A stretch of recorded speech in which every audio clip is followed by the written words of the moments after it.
Hey, hey, hey! Welcome to Jason is a Social Scientist by Mouth Daily.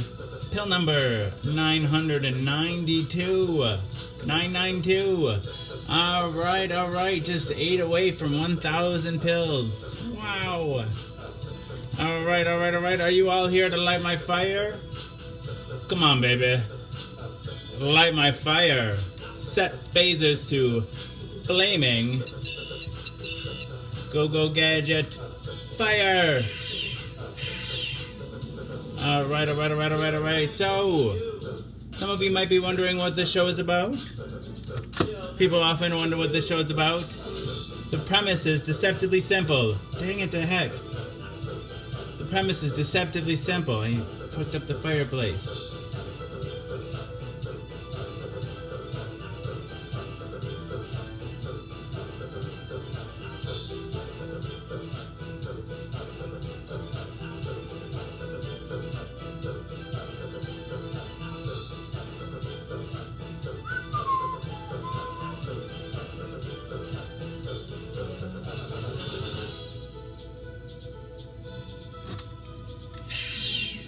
The premise is deceptively simple.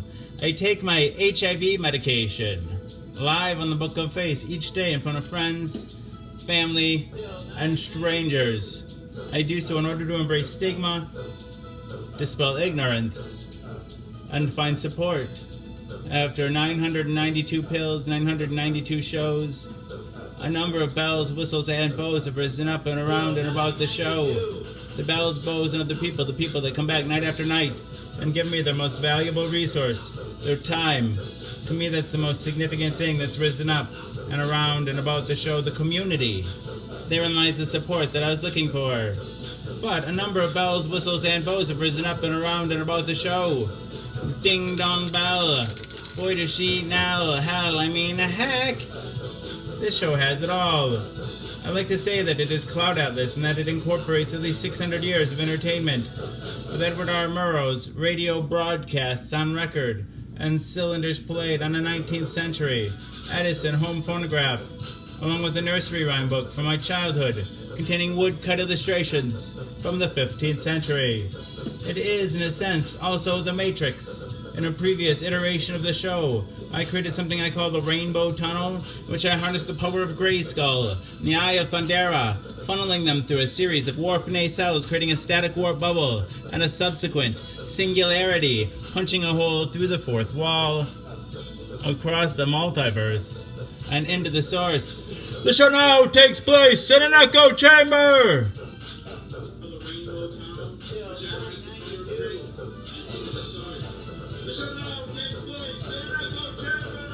Created by me, that serves as a way station between our reality and the source. I don't expect lay people to fully understand, as this is advanced social science.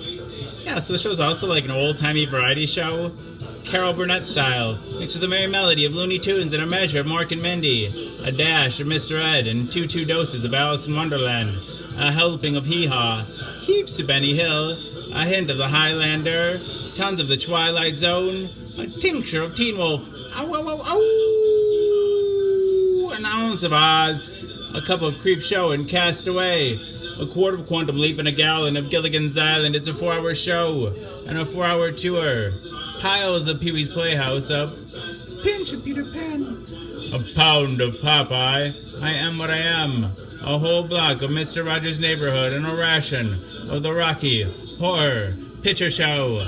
I'm just a sweet transvestite from transsexual Transylvania. Ha ha. Come up to the lab. See what's on the slab. I can see you shiver with anticipation.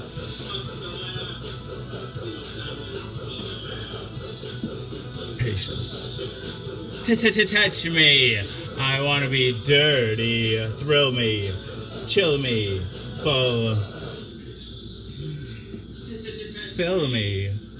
Creature of the night, an undone Benjamin Button, a corny ear of Dumbo, a college try of I Spy, a couple raw strokes of Bob Ross, a spoon full of Mary Poppins and the full Monty Python. Finally lumping Rick and Morty with a liter of I Love Lucy in the Sky with diamonds and wham bam. Thank you, ma'am. You've got the show.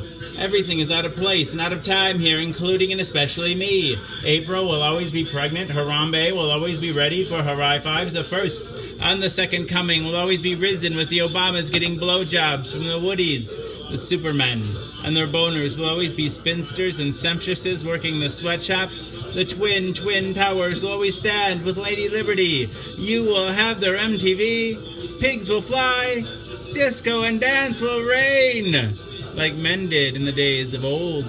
I write nightly the future history of anachronism for your future children and your elderly grandparents. May they enjoy it now and time immemorial. If I'd have people take only one thing away from this show, it would be the knowledge that HIV is preventable. If you're HIV negative, there's a once-a-day pill you can take. They call it PrEP, or pre-exposure protocol. The pill is Truvada, and if you're HIV negative, you take it once a day, and it works like a highly effective chemical condom. It prevents HIV. But if you're already HIV positive like me, treatment is prevention. By taking my medication every day and maintaining an undetectable viral load, it makes it so I'm not contagious. U equals U. Undetectable equals untransmissible. You could fuck me bareback all day long and never catch HIV from me. It's a brave new world. The future is now. And it's 1969. Free love. Woo! Double the Jessica, double the fun. Hello, Hatmaker. It's been a while. Good to see you. Jessica Balsam, welcome back. It's so nice to see you. Evan. Carrie Janice. I remembered how to say it, I think.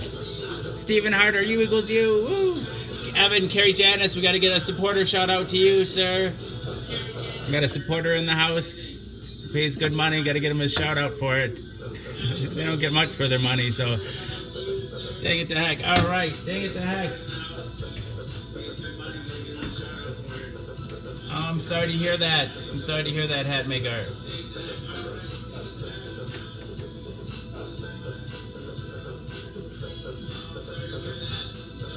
Oh, that's awesome. Spreading the truth. The good news like a virus, Evan. All right, that's awesome. You just taught a whole bunch of people. Everybody in that class, including the teacher. How awesome is that? Oh, that's always hard, Hatmaker. That's always hard. It's a hard process, but I don't know. I think it opens opportunity for new things in your life, though. I guess. But I hope it has been as painless as possible, or as least painful as possible. Evan, Carrie Janice, Carrie Janice. That's super cool, Evan.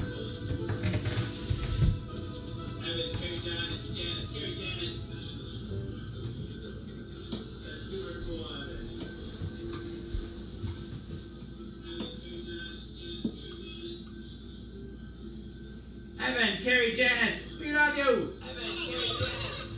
Evan, Carrie Janice, thank you. Evan, Carrie Janice, thank you.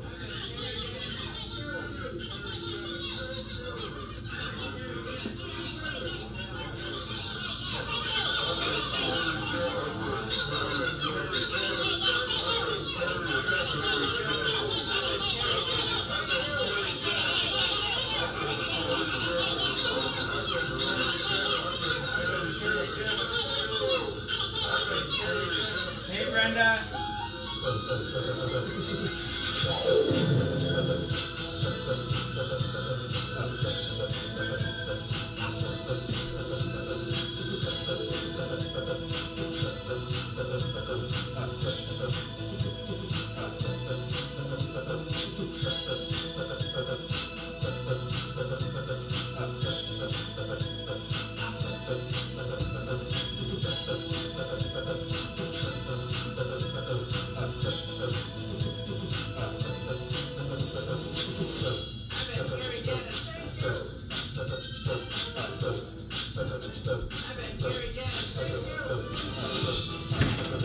And not just directly, Evan. Like it's a lot of people. I think I can be proud of that, and this community can be proud of that because the letter you sent me, you told you told all your friends, and hopefully other people have told their friends and family, and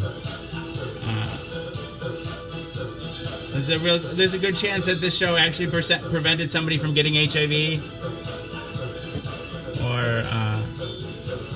And hopefully, I'd like to think that it's had a real impact on stigma. Like,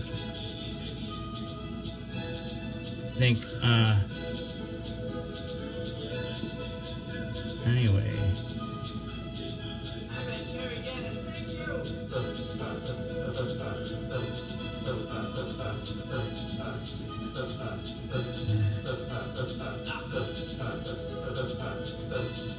It's pretty cool.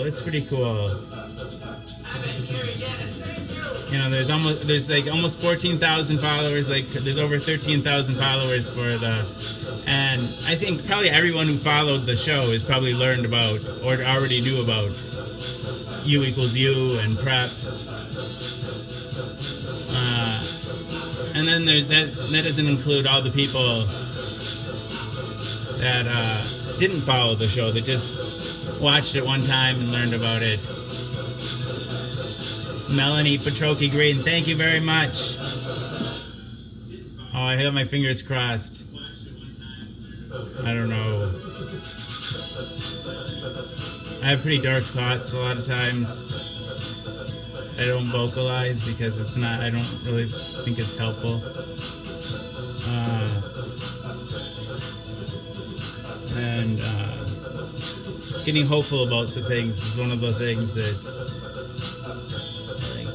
triggers my negative thoughts. Hey, Edwin.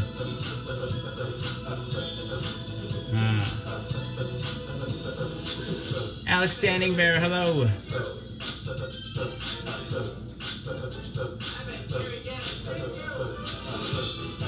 I just missed who said that they've been around since Pill 340. Nanu.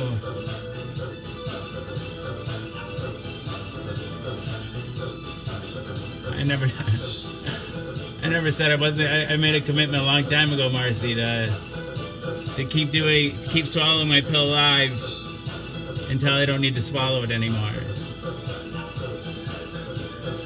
So there's never much of a question about that. I don't know, like.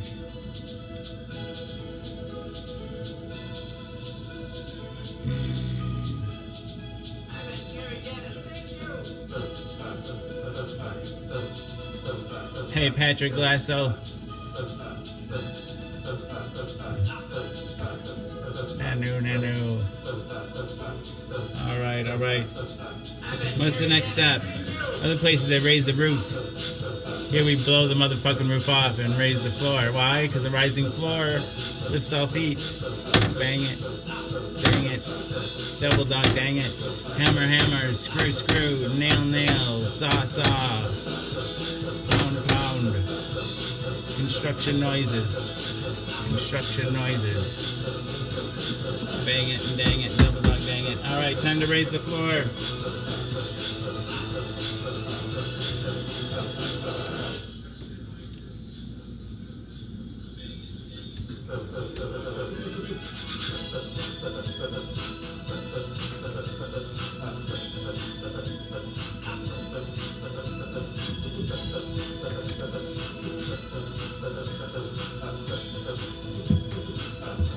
No, I don't know. I don't like to think about the future, though.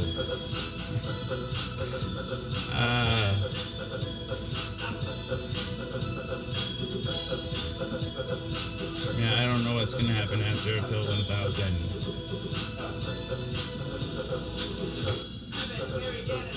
Thank you, Edwin.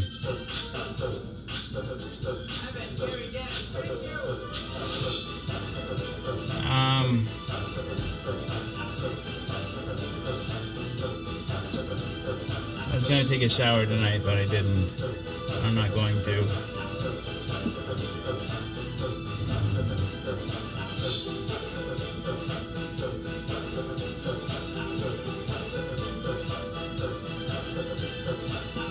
see. Before we build it up, we should break it down.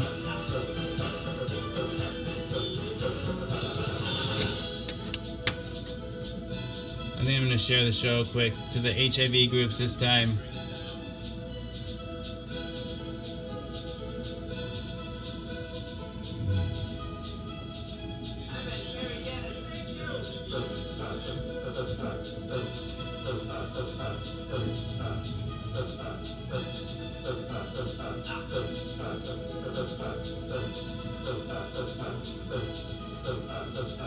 Let's see, we'll go to the HIV groups. People living with HIV, Ha's Place, the Digital Living Quilt, Advocacy for HIV/AIDS, the Voice of HIV/AIDS Education and Support, the Hive, Positive Living with HIV Positive Living, HIV/AIDS Dating Free, HIV Positive Dating Around the World, people living with affected by HIV, be strong enough to talk about your HIV status, International Place for People with HIV, and a Day with HIV. Also, you equals you.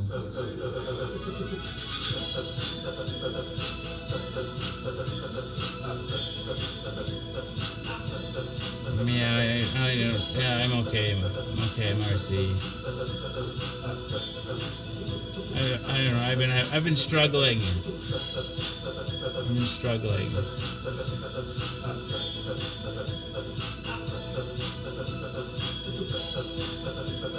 But I'm okay right this minute. I'm fine.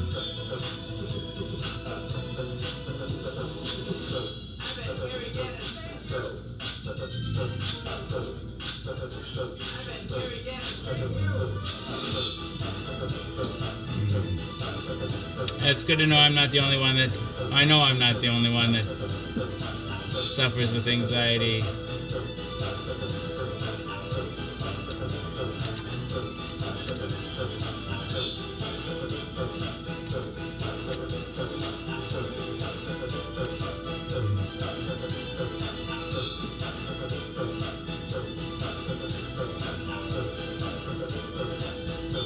What am I doing? I'm not supposed to put that there yet. It's got to be in my boombox. Disco Jesus has to save us. Dang it to heck.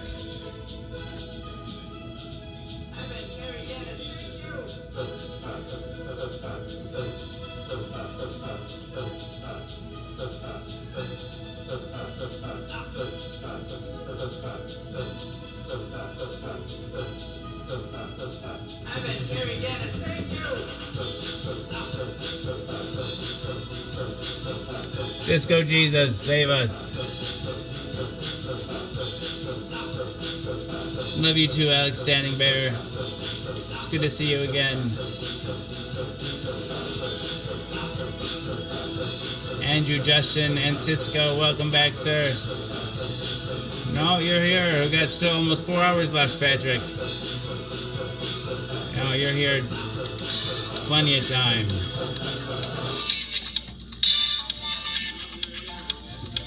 Maybe a buck your way? What's that? Oh, that's too kind. We haven't had what's in the box for quite a while.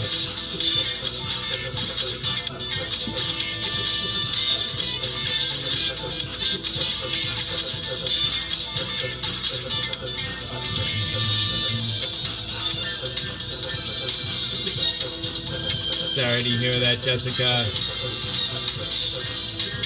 Welcome, Ashley Lynn. Right now I'm doing okay. I'm about to break it down.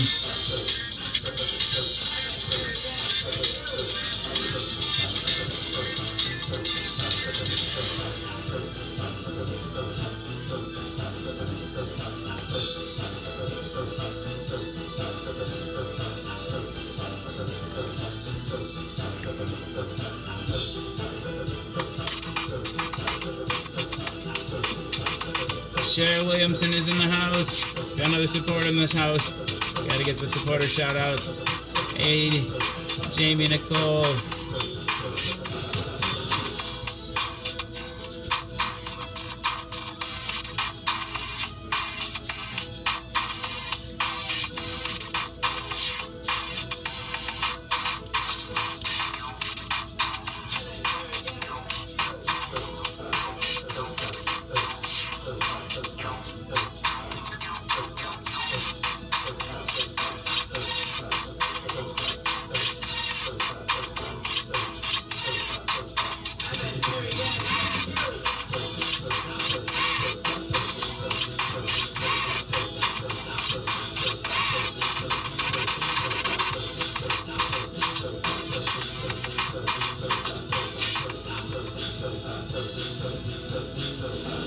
Jonathan Lee. I'm glad you're here too, Ashley. All right.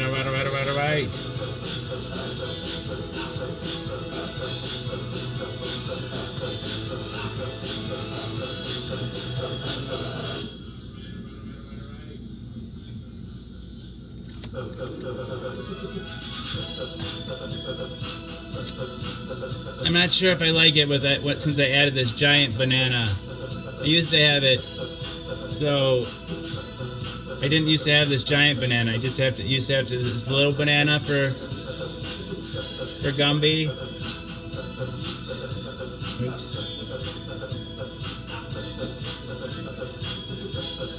So I used to have just that little banana there, and this Gumby didn't have any banana. But then I found this banana, and I'm like, well, maybe both Gumbies should have a banana. And so then I swiped this Gumby's banana. And what do you guys think? I'll set it up here. Do you think just the one Gumby, one banana for the one Gumby, or think both Gumbies should have a banana?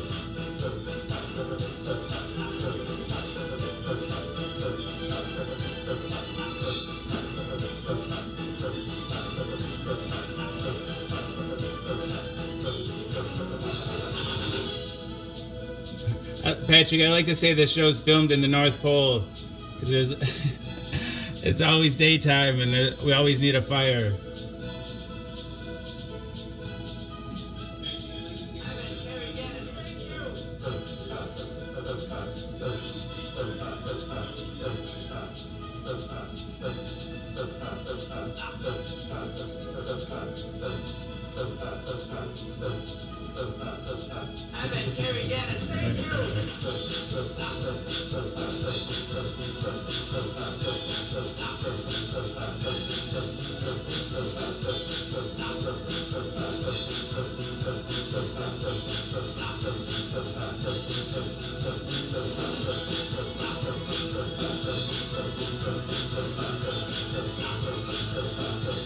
Well, let's get you your supporter shout out here early.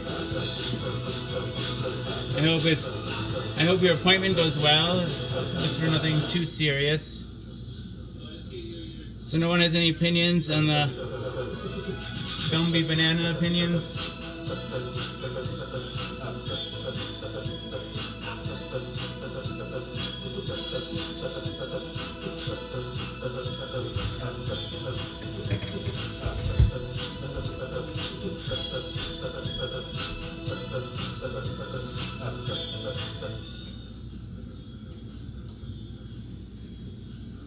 Cher Williamson, thank you. Thank you.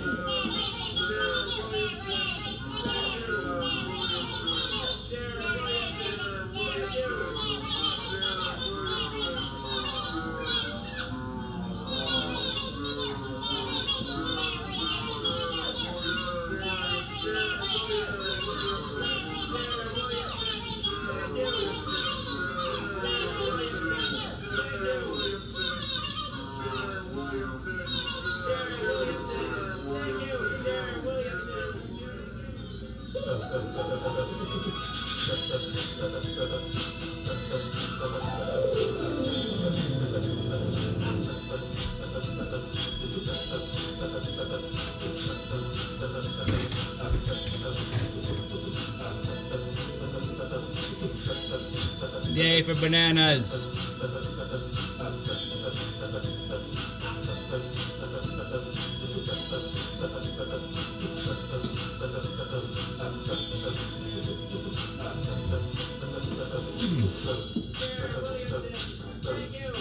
Well, that doesn't sound too invasive. I hope you get nothing but good news.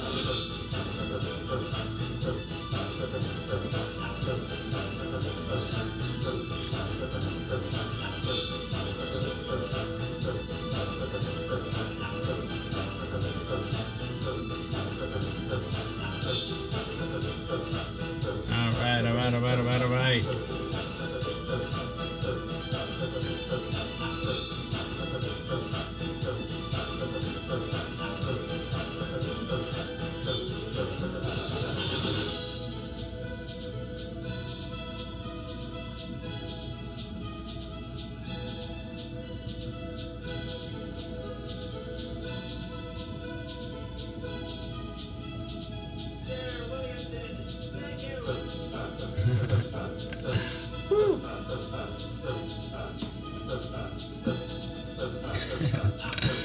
Sounds like a good time, Cher. No, I don't know. You can come hang out at my house if you want.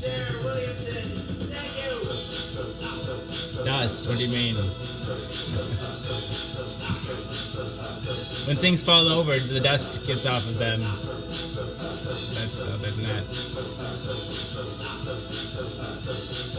I'm sorry, Jamie. Oh, I wish you had someplace better to stay. That's hard.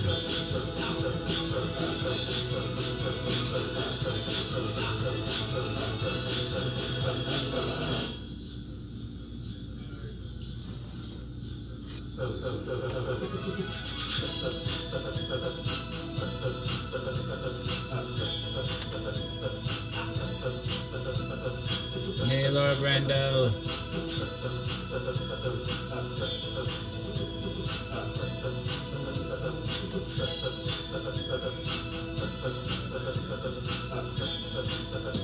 Are you gonna make me blush, Cher?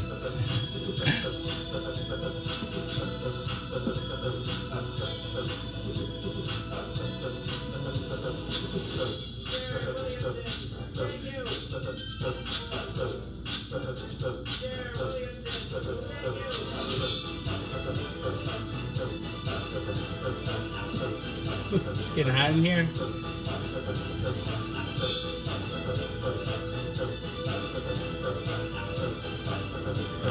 All right. Dang it, the heck.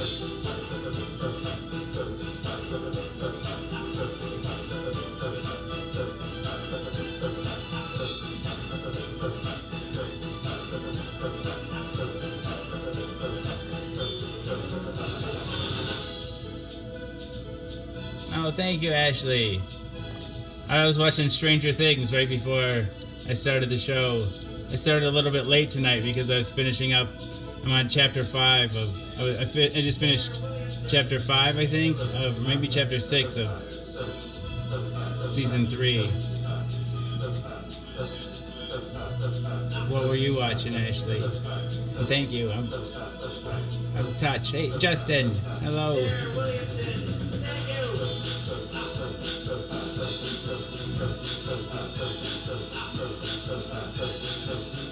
They should put me on Netflix. Actually, I want the first daily HBO live HBO show. We call it Fake Time with Jason is the social scientist. Instead of real time, I'll replace Bill Maher.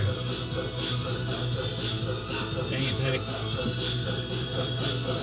Showers with guests, and the whole studio audience can shower with us.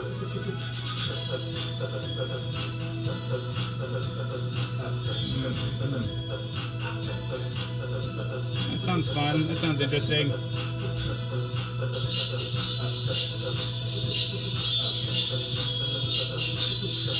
Oh, Justin took a break from Facebook for a few months?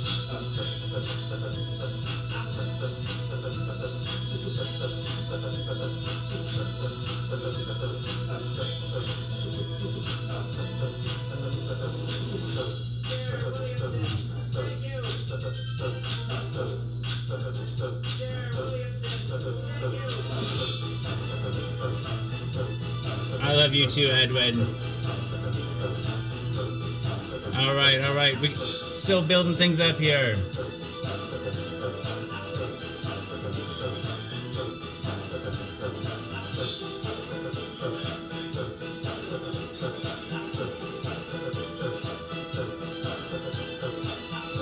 I was thinking more, we were talking about the bus I want to build last night. Yeah, it would be just too cool. Way too expensive though too. I need a lot more followers before I can get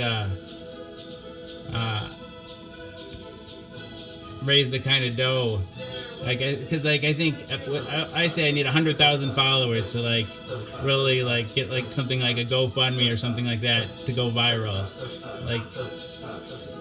Not even all 100,000 people have to donate. Just a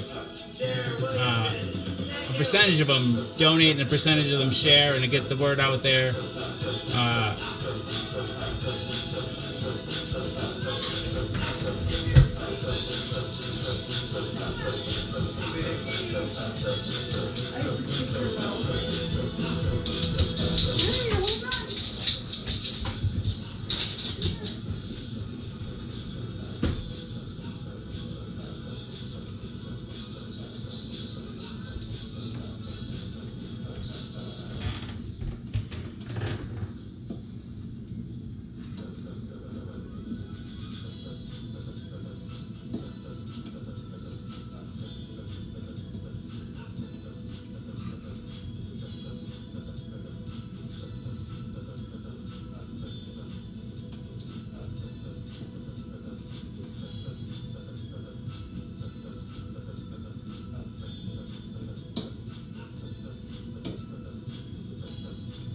That'd be awesome. A huge community shower. That's one of the things that'll be built into a set if I ever get a big studio show. She seemed okay to me, Andrew. She just let the dog outside.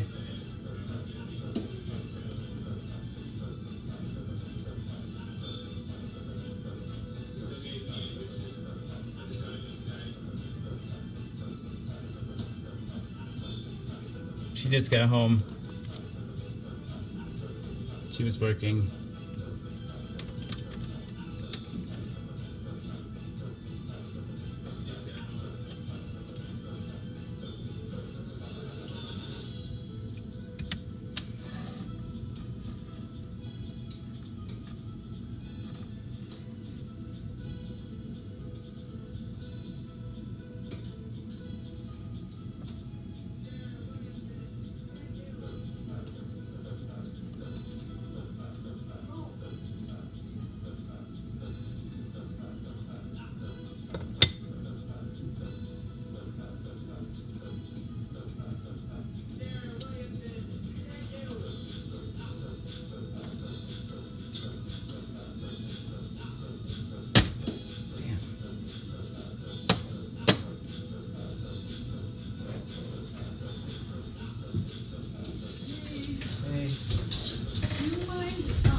Taking my stuff or to the fridge. Hi, how long do you have?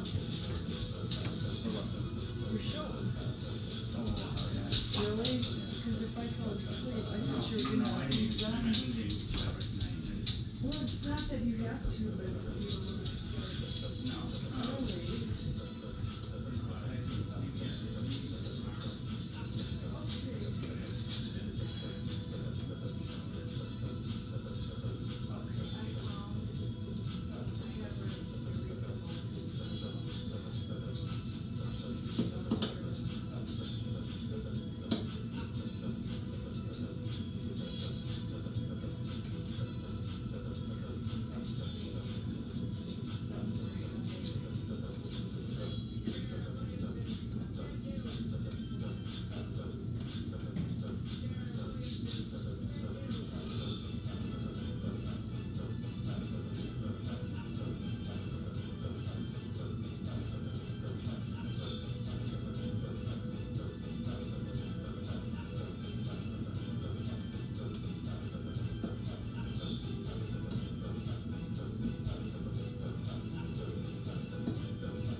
tadpoles, like 100 eggs, and we all released them except for 3 tadpoles, and now they're frogs and froglets.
Hey, sorry I bailed on you guys.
get busy in here without me.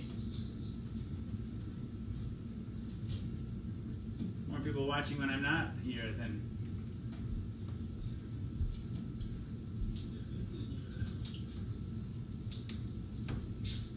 Did you lose the ball, Sophie? Get it. You got it. Bring it here.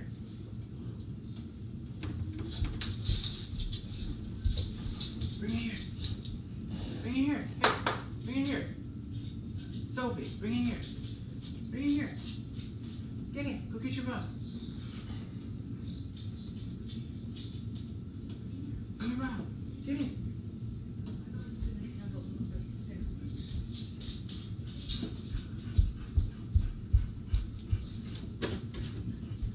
Go get your ball.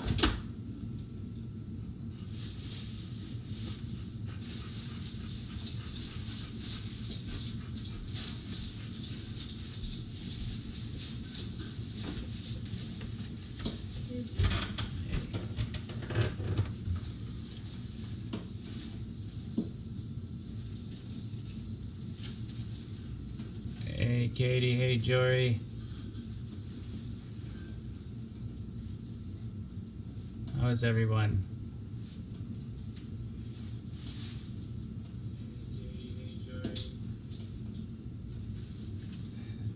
Did you hear Sophie walking around?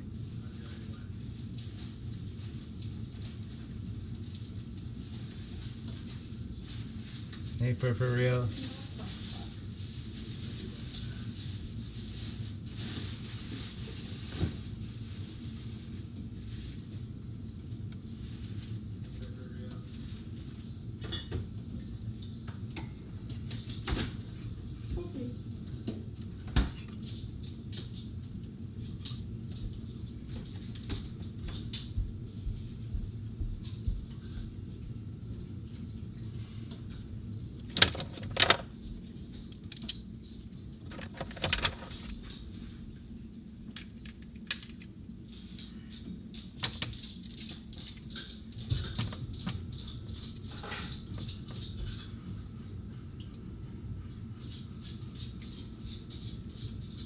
Love you too, for real.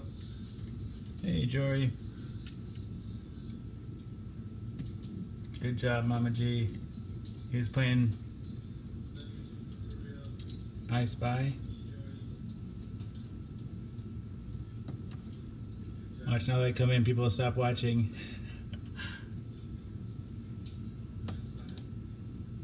The show's only interesting when I'm not here. Alright, dang it to heck. I love you too, Jessica Tucker Gibbs. Thank you. Thank you. Oh, bend over. Bend over, for real.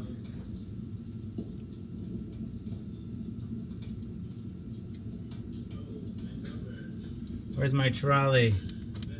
Where's my trolley?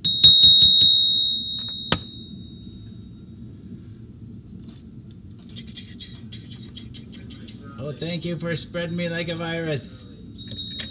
You gotta share the show too.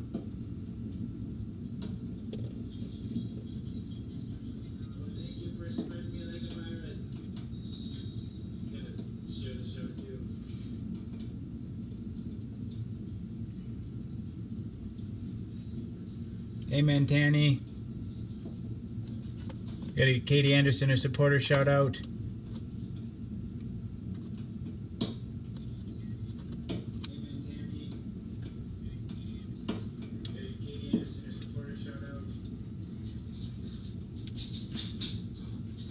April's here too. Which April? April Rosier, April Corso.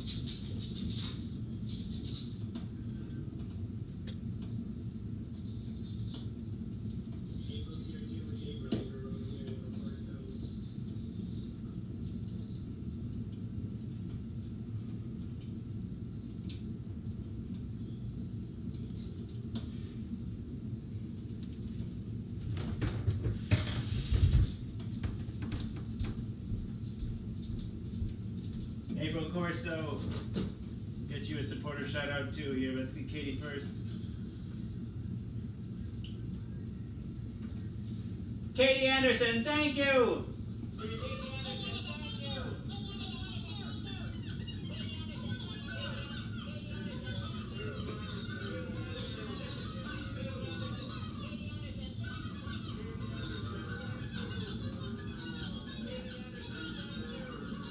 Is there Jamie?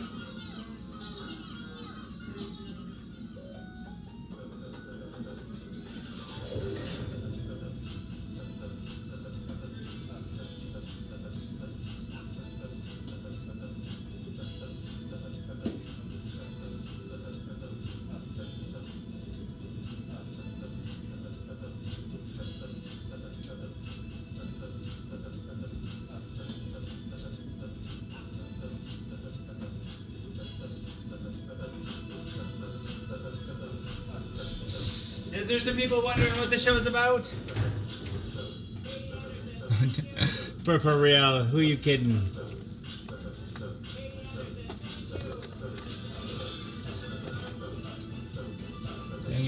Dang it to heck. It's almost time to light my fire.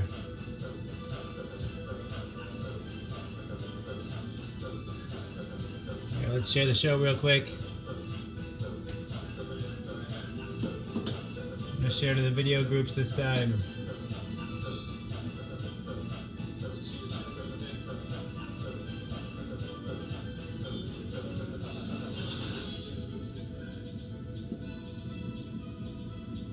Art and video are me.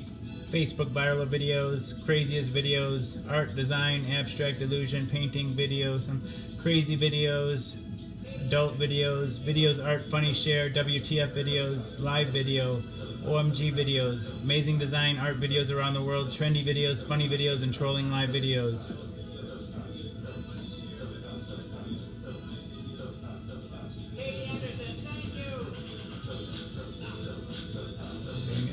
Dang it to heck.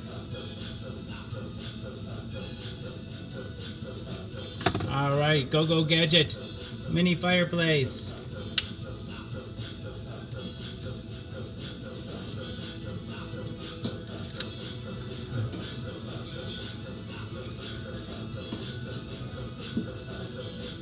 Oh, I guess we do need some righteous spank though. Is pretty good though. Do we really need new words?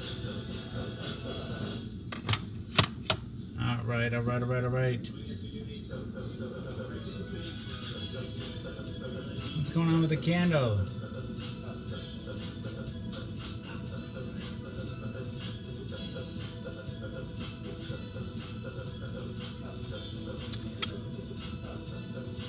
Alright, spank righteous. Alright, the next new word of the day is relax. Relax for your righteous spank. And the next new word of the day is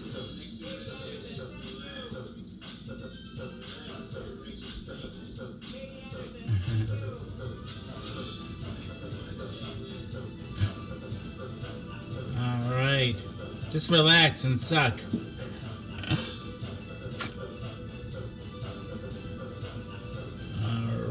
Alright.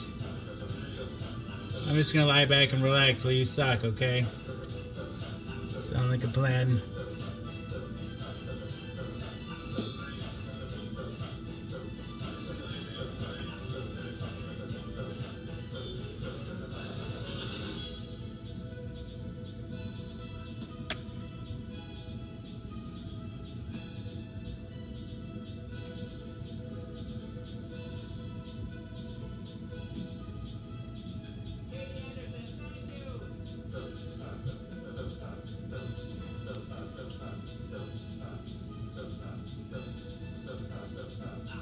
Oh, I think that's handy for anybody to know. It's good advice for anyone.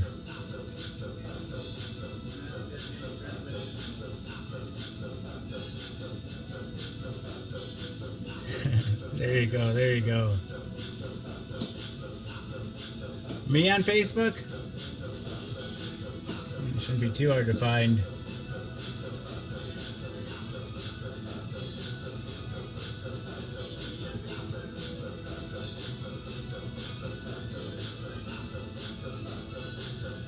Relax and suck.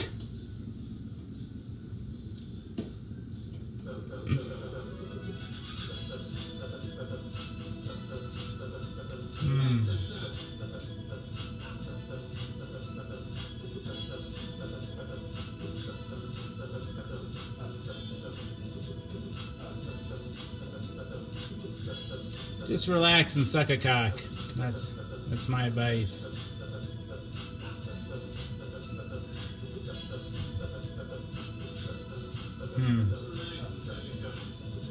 Now it's time for a dab.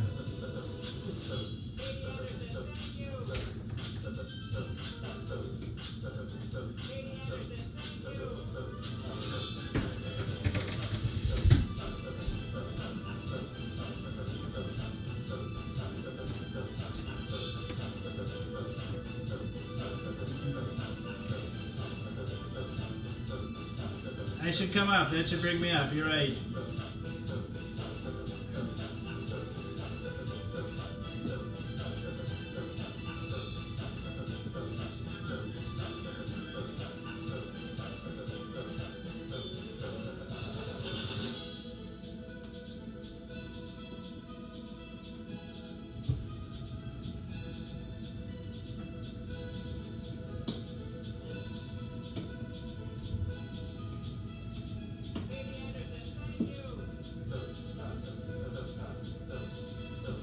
Let's do April Corso. Thank you.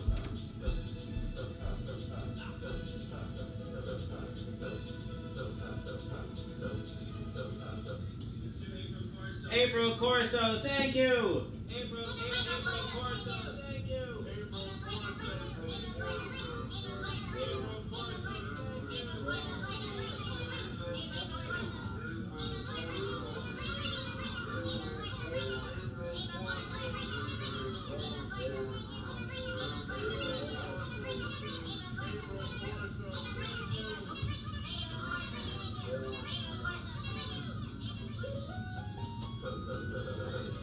Your grandma stole your vape pen? I want to hang out with your grandma.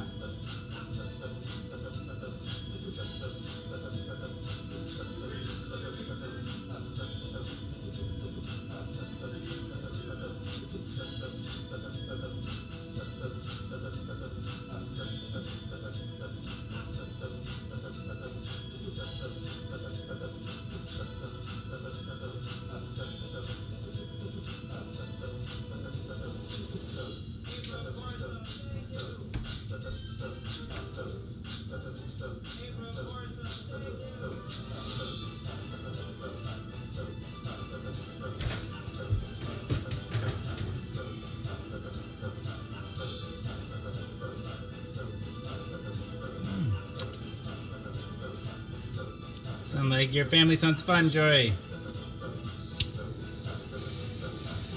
Hey, Renee and Mitch.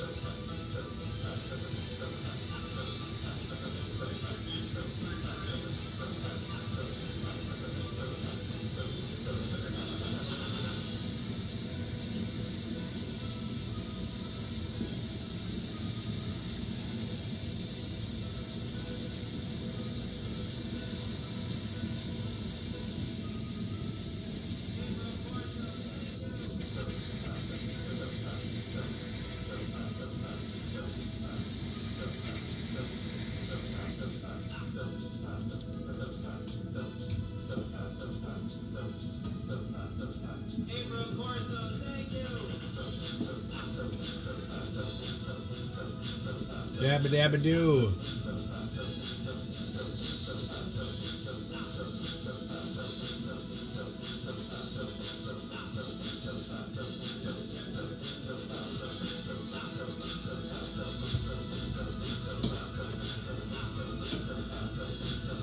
You bet we can. We can go whatever we want.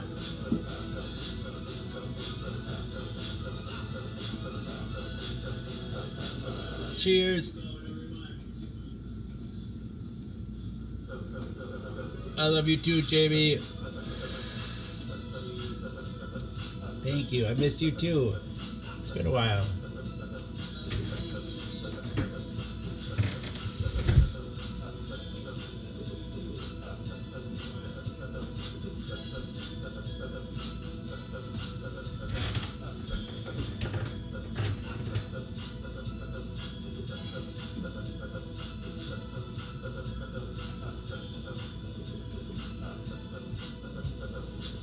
The voting's all closed. So thank you for everyone who did vote. I really appreciate it.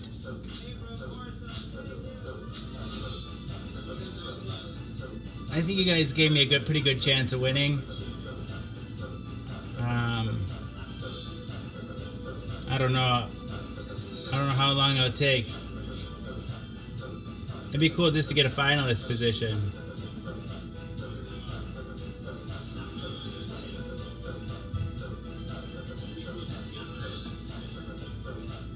It'd be too cool.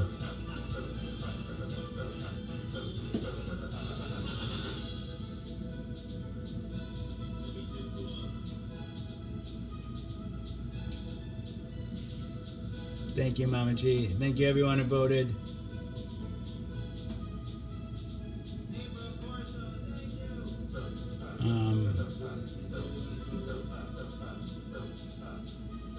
I don't think I got enough votes to be an automatic finalist in any category.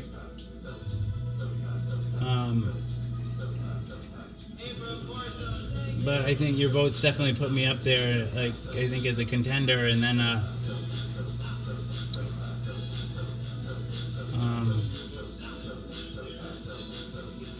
yeah, I think there's a lot of people nominated though.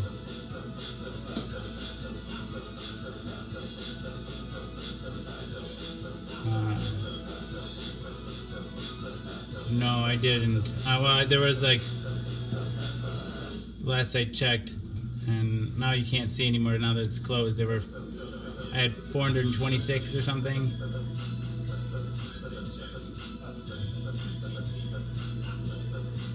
Brandon Bear, it's good to see you. Welcome, welcome.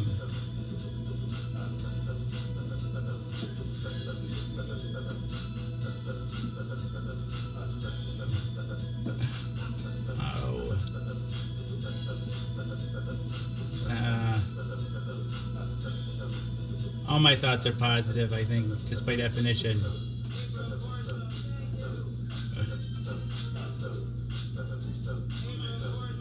Everything I do has a hint of positivity to it.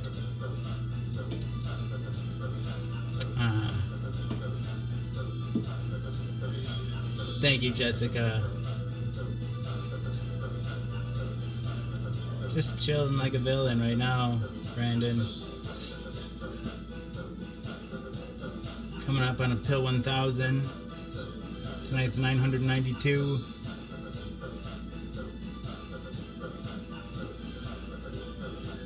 We made it this far.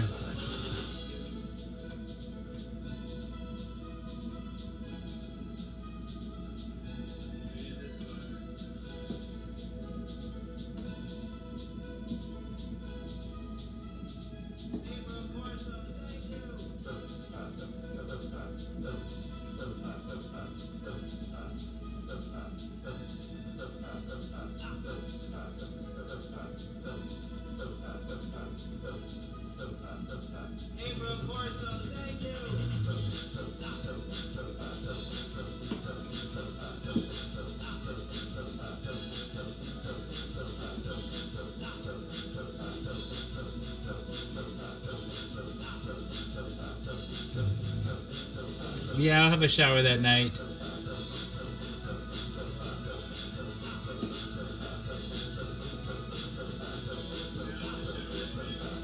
Oh, dang.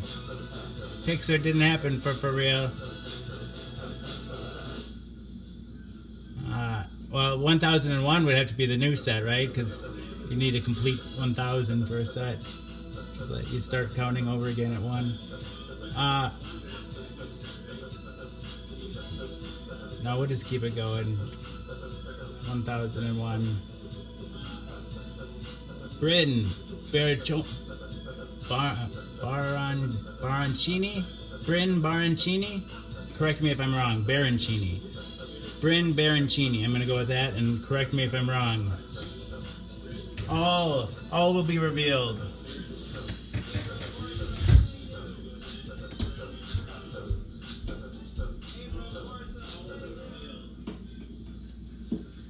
Bryn Barancini, we love you!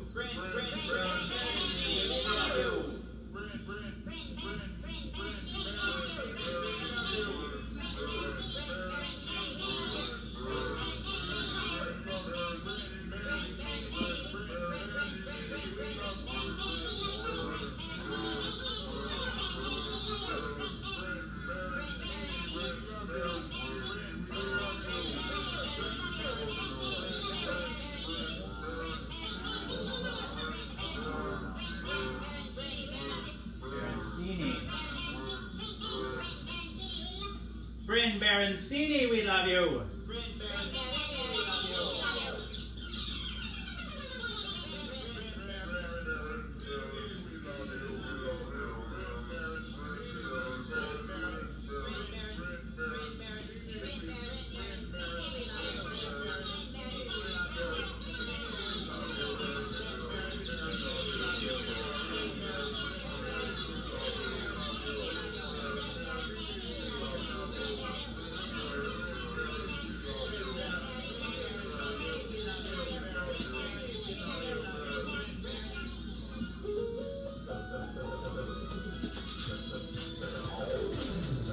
Welcome, Bryn, to Jason is a Social Scientist. By Mouth Daily. I got it right, yes. Pill number 992. Welcome. You were wondering what the show is about, or at least you were confused, so maybe you might be wondering what's going on. So people often wonder what the show is about. The premise is deceptively simple. I take my HIV medication live on the Book of Face each day in front of friends, family, and strangers. I do so in order to embrace stigma, dispel ignorance, and find support. That'd be fun, Joy. And after 992 pills, 992 shows, a number of bells, whistles, and bows have risen up and around and about the show. The bells, bows, and other people, the people that come back night after night and give me their most valuable resource, their time. Oh, that'd be awesome, Brandon. Bring them down to the echo chamber.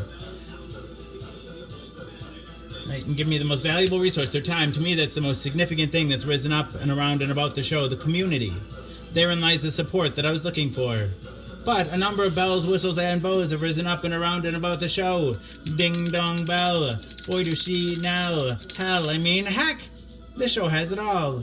Oh, thank you, Bryn. I like to say that it is Cloud Atlas and that it incorporates at least 600 years of entertainment, with Edward R. Murrow's radio broadcasts on record and cylinders played on a 19th century Edison home phonograph, along with a nursery rhyme book from my childhood containing woodcut illustrations from the 15th century.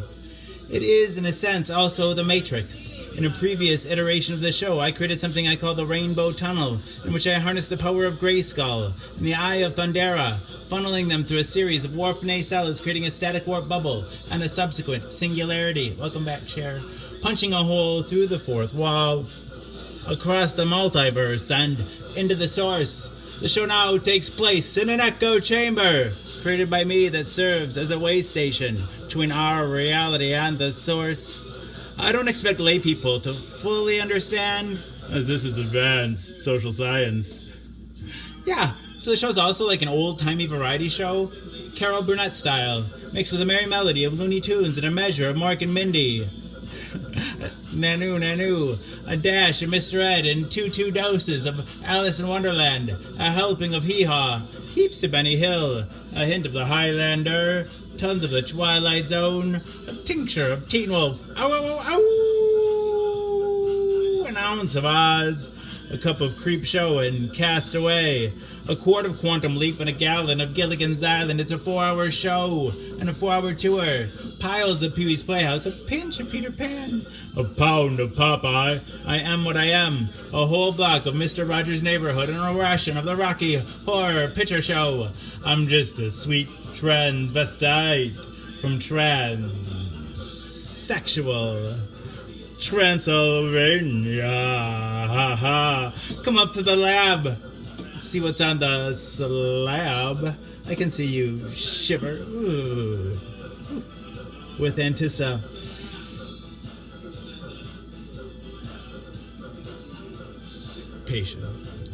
Love you too, Cher. Touch me. I want to be dirty. Thrill me. Chill me. Full. filmy creature of the night, an undone Benjamin Button, a corny ear of Dumbo, a college try of I Spy, a couple raw strokes of Bob Ross, a spoon full of Mary Poppins, and the full Monty Python. Finally lumping Rick and Morty with a liter of I Love Lucy in the sky with diamonds and wham bam. Thank you, ma'am. You've got the show. Good night, Brandon. Everything is out of place and out of time here, including and especially me. April will always be pregnant. Harambe will always be ready for her high fives. The first and the second coming will always be risen with the Obamas getting blowjobs from the Woodies. The Supermen and their boners will always be spinsters and sumptuouses working the sweatshop. The Twin Towers will always stand with Lady Liberty. You will have their MTV. Pigs will fly. Disco and dance will reign, like men did in the days of old. I write nightly the future history of anachronism for your future children and your elderly grandparents. May they enjoy it now and time immemorial. If I'd have people take only one thing away from this show, it would be the knowledge that HIV is preventable. If you're HIV negative, there's a once-a-day pill you can take. They call it PrEP, or pre-exposure protocol. The pill is Truvada, and if you're HIV negative, you take it once a day, and it works like a highly effective chemical condom. It prevents HIV. But if you're already HIV positive like me, treatment is prevention. By taking my medication every day and maintaining an undetectable viral load, it makes it so I'm not contagious. U equals U. Undetectable equals untransmissible. You could fuck me bareback all day long and never catch HIV from me. It's a brave new world. The future is now, and it's 1969. Free love. Woo! So that's the show in a fairly large nutshell. Love you too, Brandon. Love you too, Cher. Love you all. Thank it to heck. Mwah. All right.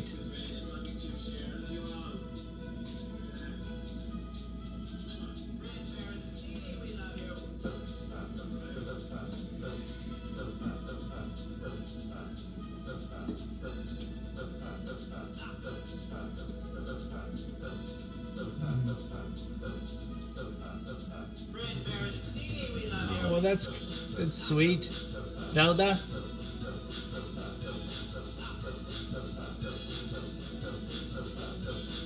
They're not mine. They're not mine. They're Charles Bukowski's. I do have one that I wrote.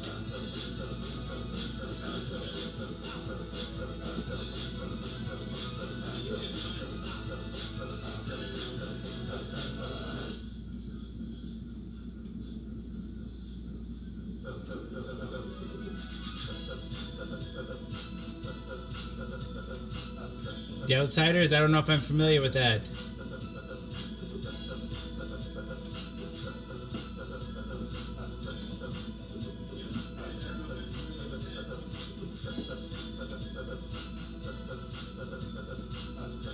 Kyle Steve Smith, you're here early tonight. Good to see you, man.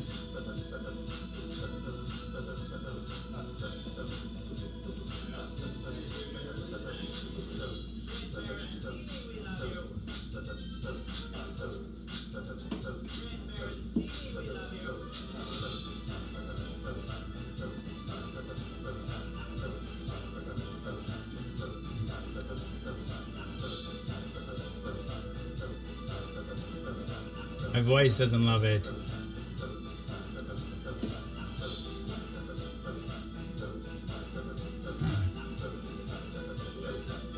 Who wrote it? Who wrote it?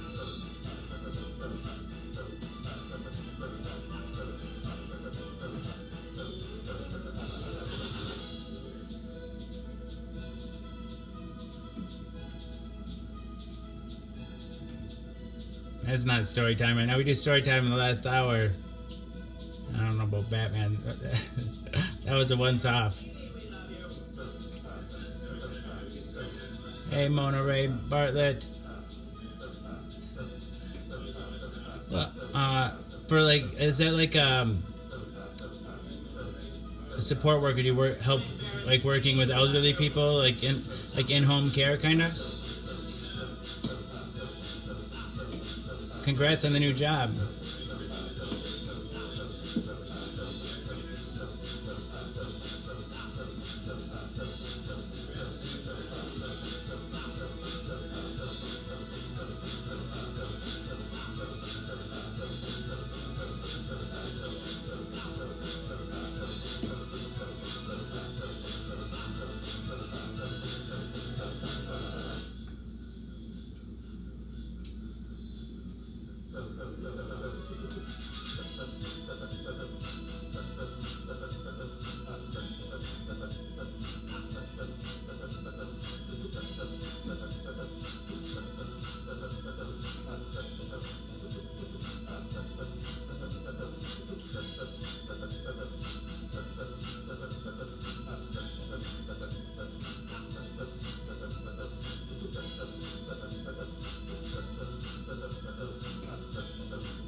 That sounds like pretty cool work, Kyle.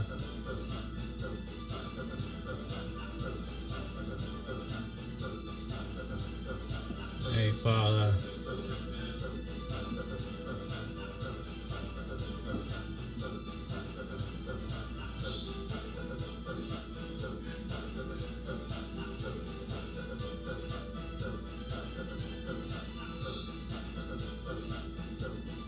Any questions? Any answers?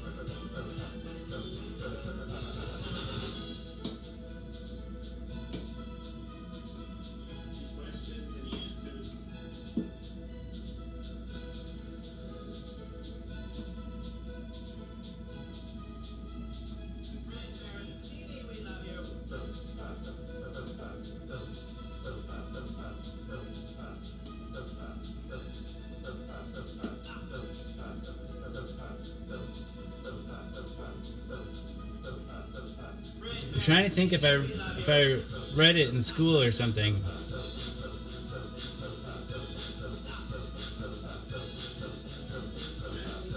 I don't know, like for some reason it makes me think of the Boxcar Kids or something like that. Boxcar Children or something. Isn't that a series of books?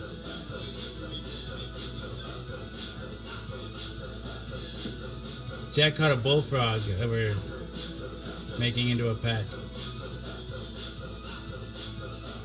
And all the tadpoles left, except for one, I guess. There's April.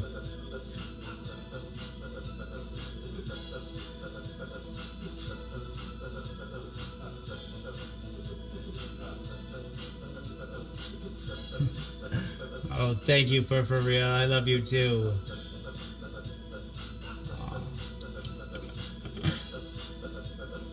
You can squeeze my cheeks. Give me a little love baby, I guess.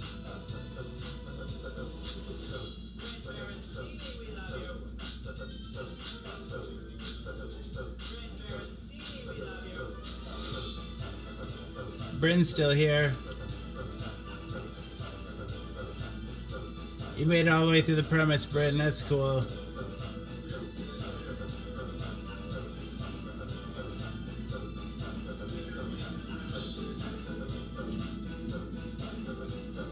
I don't know who Ralph Macchio is, though.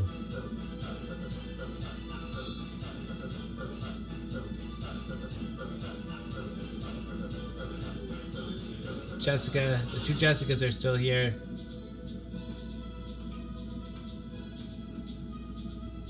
Dang it to heck.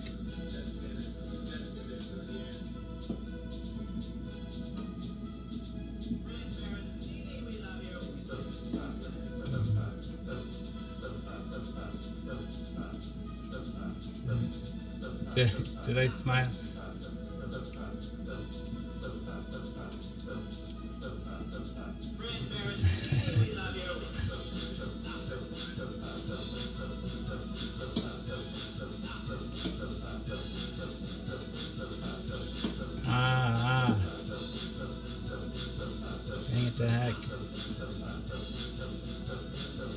Patrick Swayze, Ralph Macchio. I don't remember this movie. I must have seen it. How could I miss it? It's like rings only vague bells though.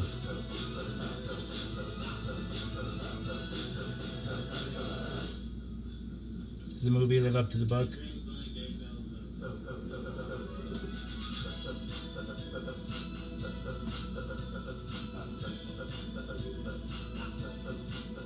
I'd have trouble doing all those different boys' voices though. I got like, oh wow, there's a big spider. Creepy. Hi, Sarah Wild.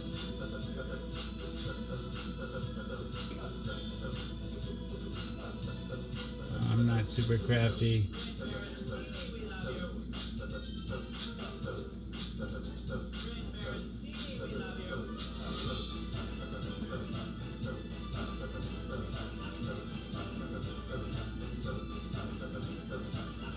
Stay golden, pony boy.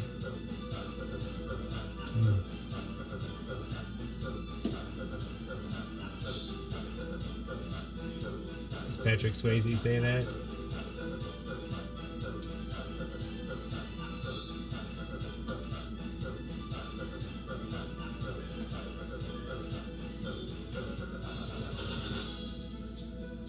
Thank you, Sarah. I'm doing okay.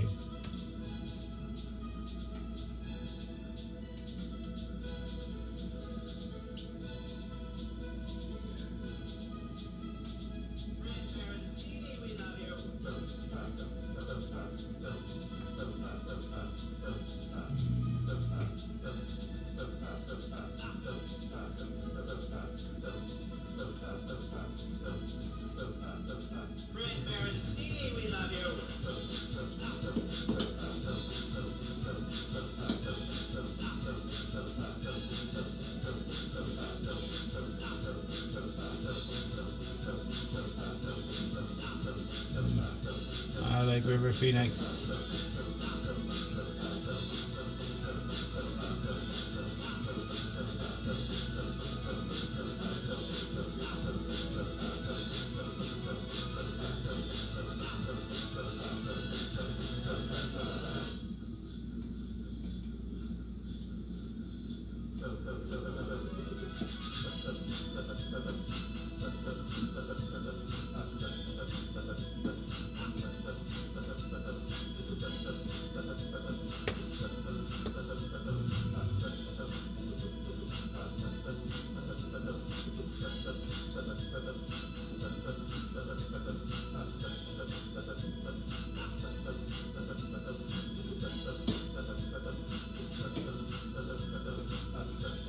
Alright. Group hug it is. Thank you, everyone.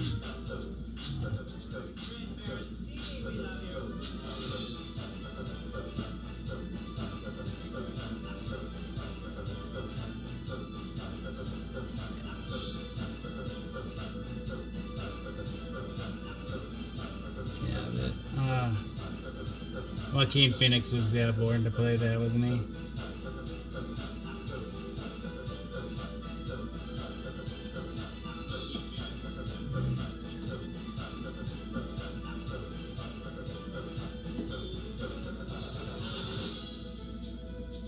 Jason, do what?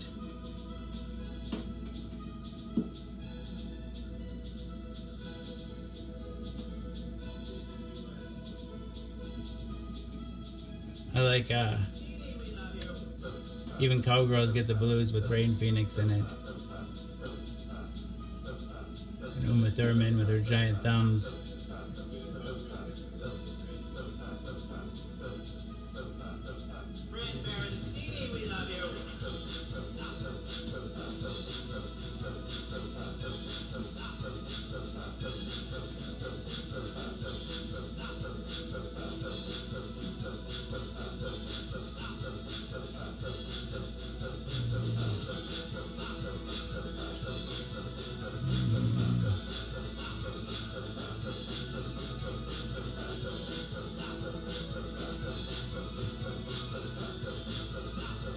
Probably crunch berries.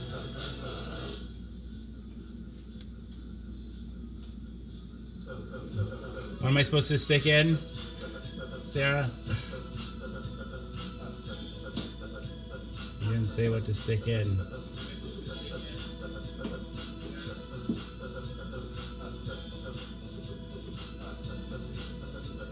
Thanks, Jessica.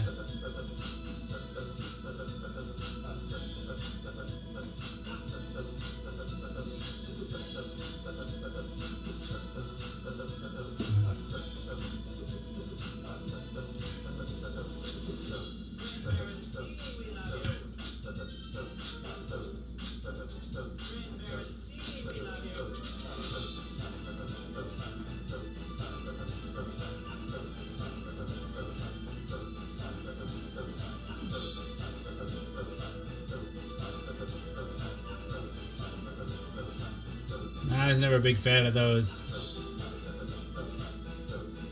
Sugar Smacks, nah. I kind of grew to like them, but as a kid I was always like, gross. What story are we going to read tonight? What story did we read last time? I think we read The Copulating Mermaid of Venice, California. About two guys that steal a dead body that ends up being a really beautiful woman that just died, and they have sex with the dead body and drive it to the beach and let it out to sea.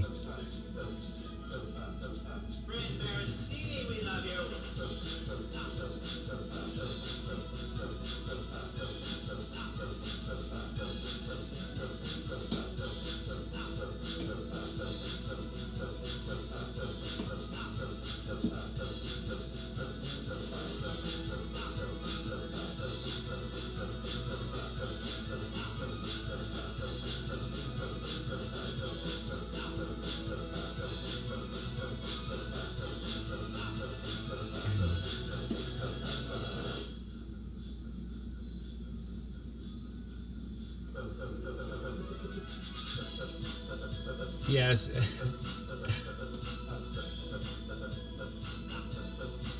Interesting story.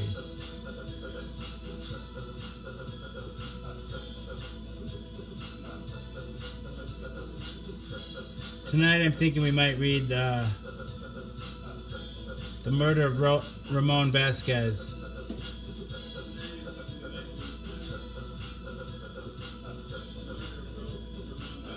Oh, who you kidding, Sarah? I know you know what this show's about.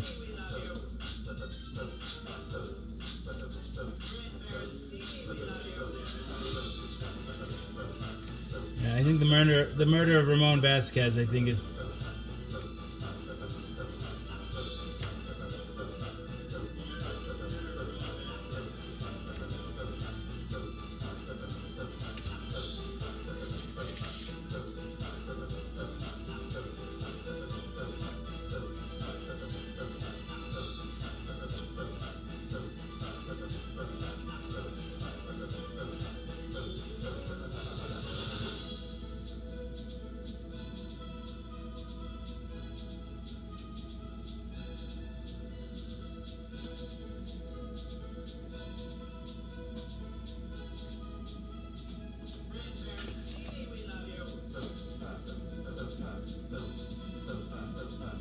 I'm going to share the show quick here.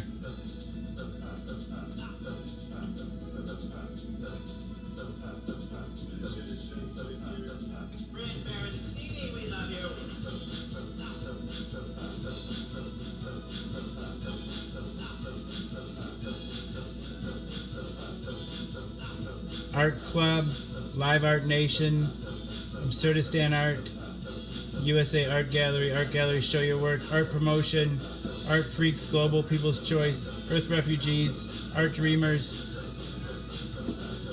420 News World Headquarters, Art of the Initiate, Save the Earth Cooperative, Ask Thomas Anything About Something, I don't know, Wonderful Master Art, Sock Party, Art Group, Amazing Design, Art and Video Around the World, That Weird Art Group, Art Collectors, Gifts of the Heart, The Earth Suckhole, Knights of the Order of Pretzel, New York Time for Art, Art Dreamers, House of Art, Drug Fueled Rants, Art Freaks Global, Art Friends, Art, Street Art Worldwide, Art,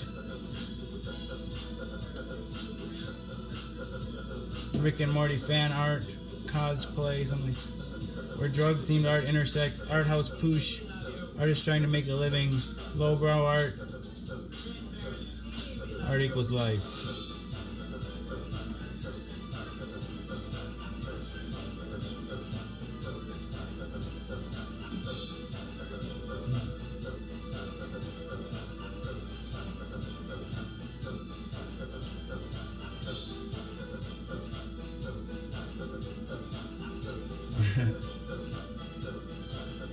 Hey Migs, you wanna know about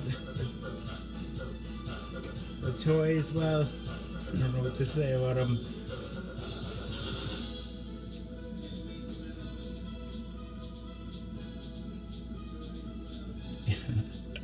Yeah, that one's broken. Oh, a lot of the toys are like here to help create forced perspective. Like, so there's a miniature keyboard and a big keyboard, a miniature sewing machine and a big sewing machine, a big TV and a mini TV. Did I say the fireplace already? A mini fireplace and a big fireplace. Some of the toys were sent. A lot of the toys that you see on the screen were sent to me now. Some of the miniatures I got at garage sales. I used to get a lot of toys from garage sales when my kids were first born. I was still working. When I'd get off work in the morning, I worked night shift, and I would get off work in the morning, and I'd hit every. I work at a hospital. Hit every garage sale between home and. I get off at 7:30 in the morning, and then I hit every garage sale on the weekends between my house and the hospital. And I bring home a trunk full of toys every weekend. My big Gumby just broke. This size Gumby just broke.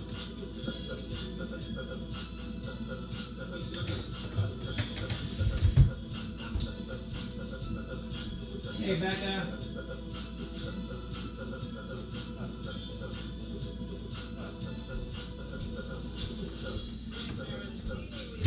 This stuff came out, it almost ruined the top of the phonograph. Luckily, it didn't take the varnish off of it, but it's like this super glue consistency, kind of. I don't know. I thought it was sand or something in there. It's not sand.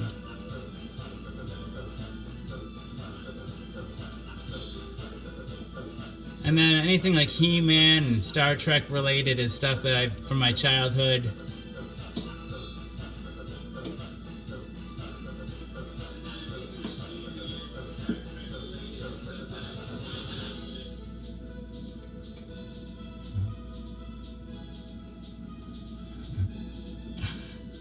I don't know if I'm not gonna have you spend 150. I don't know if I have room for a giant Gumby in my life. It's really kind, Jory.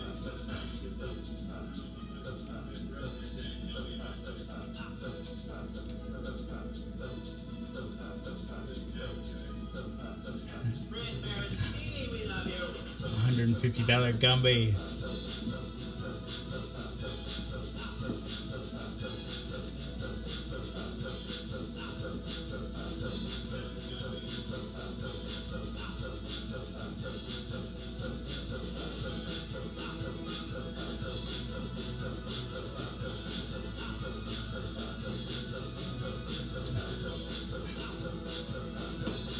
Thank you, Jory. Thank you. That's really sweet.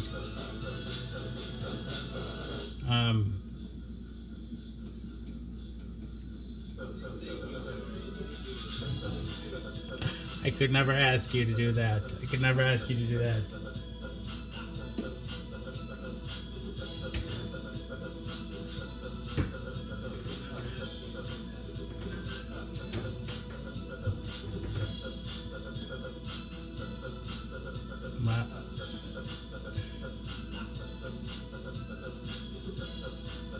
Well, if you did send it, I give you a big shout out. Yeah. We do a special show for it. Jeff Rosen is here.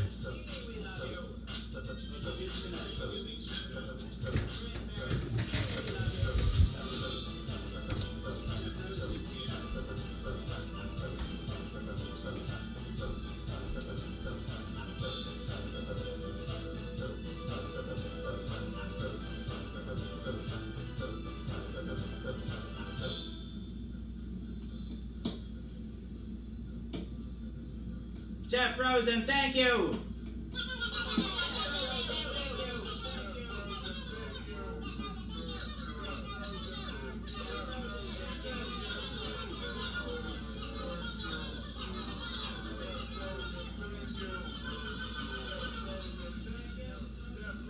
Becca Stackwell. We'll come back to Jeff. Let's...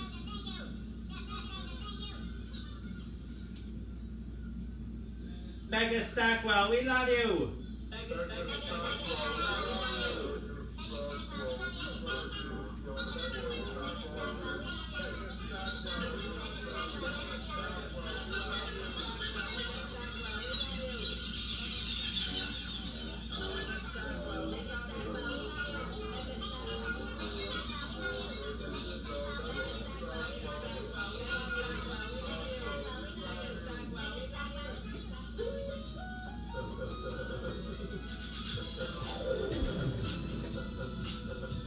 Becca, you were wondering what the show is about. People often wonder what the show is about. The premise is deceptively simple. I take my HIV medication live on the Book of Face each day in front of friends, family, and strangers. Good night, Bryn. Thanks for checking it out. Oh, awesome. I hope you come back. In front of friends, family, and strangers. I do so in order to embrace stigma, dispel ignorance, and find support. After 992 pills, 992 shows, a number of bells, whistles, and bows have risen up and around and about the show. The bells, bows, and the people that come back night after night and give me their most valuable resource, their time. To me, that's the most significant thing that's risen up and around and about the show, the community. Therein lies the support that I was looking for. I'm glad somebody explained it to you. Therein lies the support that I was looking for. But a number of bells, whistles, and bows have risen up and around and about the show. Ding dong bell. Boy does she knell. Hell, I mean, heck. This show has it all. I like to say that it is Cloud Atlas and that it incorporates at least 600 years of entertainment, with Edward R. Murrow's radio broadcasts on record and cylinders played on a 19th century Edison home phonograph, along with a nursery rhyme book from my childhood containing woodcut illustrations from the 15th century. It is, in a sense, also the Matrix. In a previous iteration of the show, I created something I call the Rainbow Tunnel, in which I harnessed the power of Grayskull, the Eye of Thundera, funneling them through a series of warp cells, creating a static warp bubble, and a subsequent singularity, punching a hole through the fourth wall, across the multiverse, and into the source. The show now takes place in an echo chamber, created by me, that serves as a way station between our reality and the source. I don't expect lay people to fully understand, as this is advanced social science. Yeah, so the show's also like an old-timey variety show, Carol Burnett style. Leave her alone, Joy. She's fine. Where was I? Carol Burnett style mixed with a merry melody of Looney Tunes and a measure of Mork and Mindy. Nanu, Nanu, a dash of Mr. Ed, and two doses of Alice in Wonderland, a helping of Hee Haw, heaps of Benny Hill, a hint of the Highlander, tons of the Twilight Zone, a tincture of Teen Wolf, ow, ow, ow, ow, an ounce of Oz, a cup of Creep Show and Cast Away, a quart of Quantum Leap and a gallon of Gilligan's Island. It's a 4-hour show on a 4-hour tour. Piles of Pee-wee's Playhouse, a pinch of Peter Pan, a pound of Popeye. I am what I am. A whole block of Mr. Rogers' Neighborhood and a ration of the Rocky Horror Picture Show. I'm just a sweet transvestite from transsexual Transylvania. Ha ha. Come up to the lab. See what's on the slab. I can see you shiver with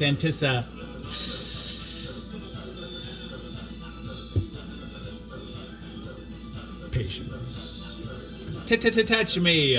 I want to be dirty. Thrill me. Chill me. Fill me. Creature of the night. No dragons. Creature of the night. An undone Benjamin Button. A corny ear of Dumbo. A college tribe I spy. A couple of raw strokes of Bob Ross. A spoon full of Mary Poppins and the full Monty Python. Finally lumping Rick and Morty with a liter of I Love Lucy in the sky with diamonds and wham bam. Thank you, ma'am.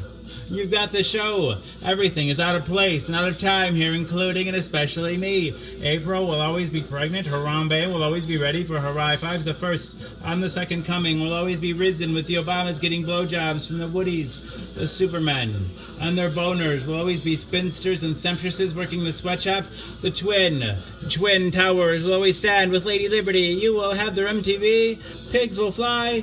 Disco and dance will reign, like men did in the days of old. I write nightly the future history of anachronism for your future children and your elderly grandparents. May they enjoy it now and time immemorial. If I'd have people take only one thing away from this show, it would be the knowledge that HIV is preventable. If you're HIV negative, there's a once-a-day pill you can take. They call it PrEP, or pre-exposure protocol. The pill is Truvada, and if you're HIV negative, you take it once a day, and it works like a highly effective chemical condom. It prevents HIV. But if you're already HIV positive like me, treatment is prevention. By taking my medication every day and maintaining an undetectable viral load, it makes it so I'm not contagious. U equals U. Undetectable equals untransmissible. You could fuck me bareback all day long and never catch HIV from me. It's a brave new world. The future is now, and it's 1969. Free love. Woo! So that's the show in fairly large nutshell. What do you mean they retired her?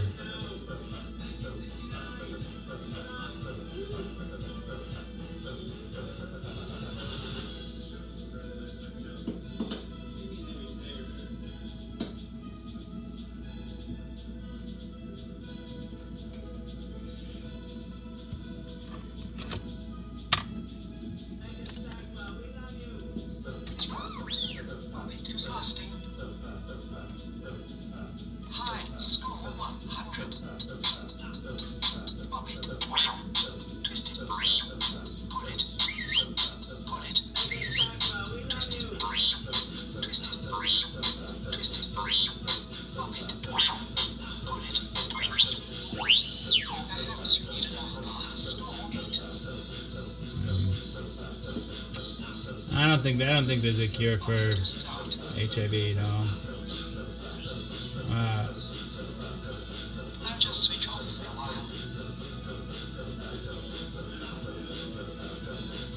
It's not possible, but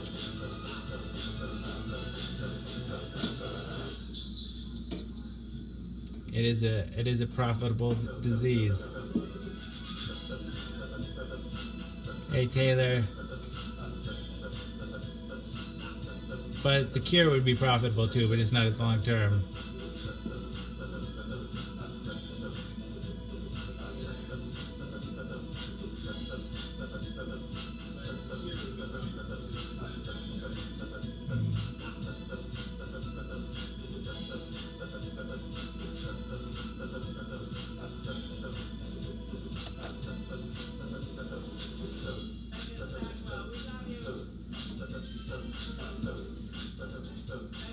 I'm surviving, Taylor. I'm surviving.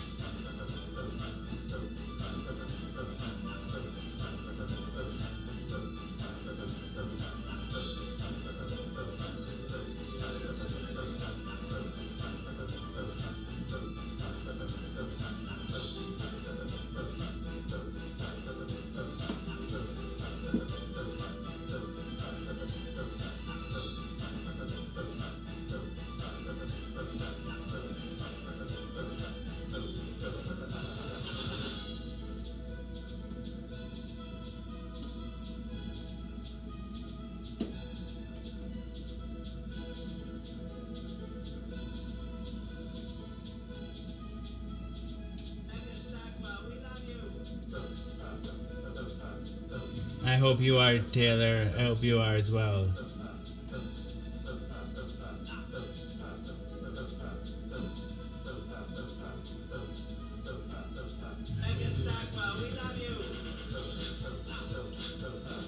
Man, cancer's a tricky one. It's not just one disease. It's a lot of different ones.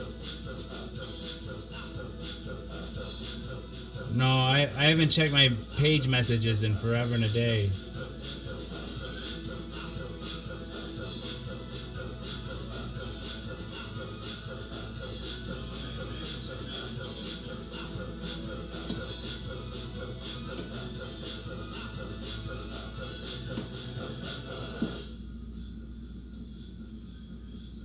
Hey, Elizabeth. Nice to see you. I have a headache all of a sudden.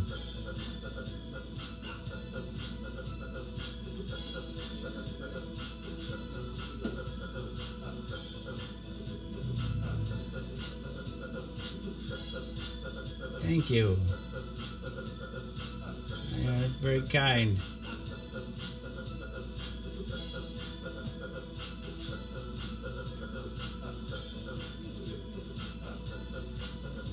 I'm pretty awake right now.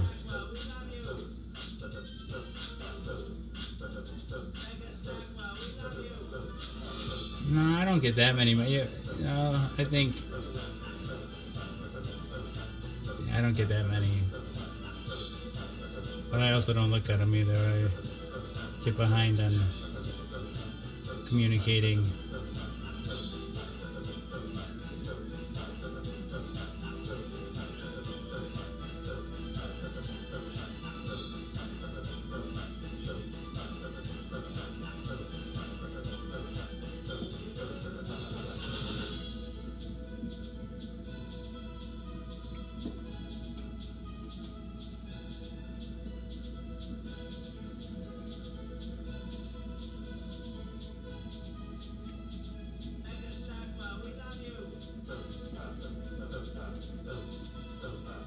Yes, this is the top of my kitchen cabinets. It is. If you watch any of the double lives too, you can get a sense of.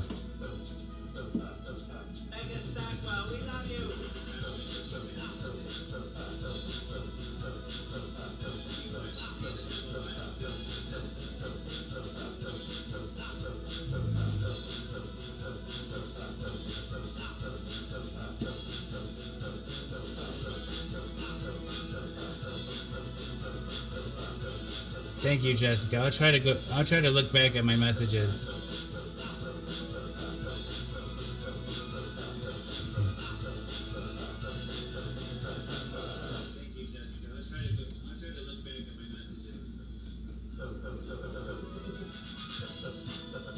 Yeah, if you see a double live, then if you go to the shower, that's like, because there's the I'm clean as a whistle and By Mouth Daily part of a double live. If you go to the I'm clean as a whistle, you get it's like the me on a selfie stick walking around.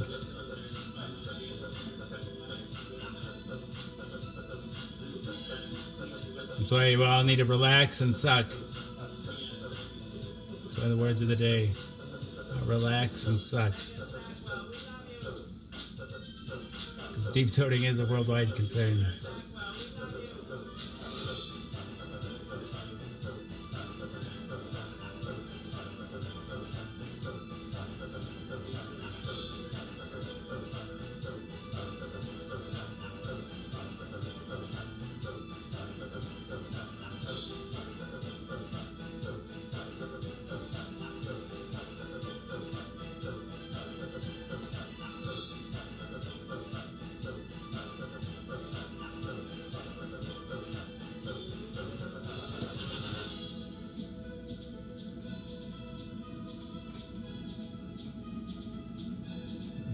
I'm sorry, Joe.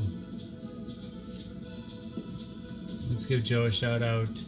Sorry, man.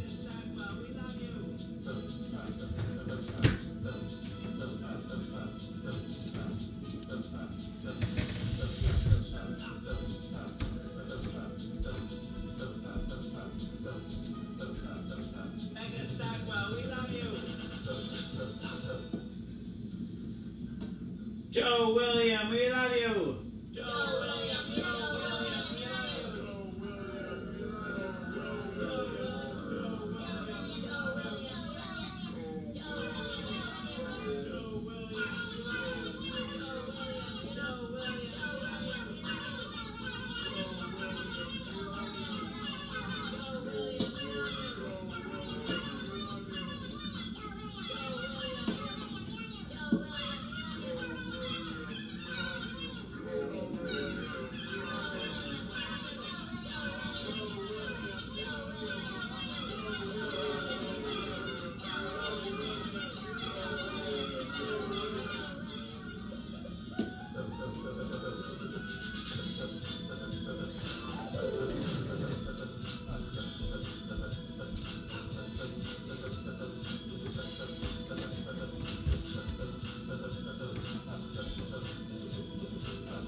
My dad had stage 4 prostate cancer. It's pretty much all over when he was diagnosed. I think he only lasted like 3 or 4 months.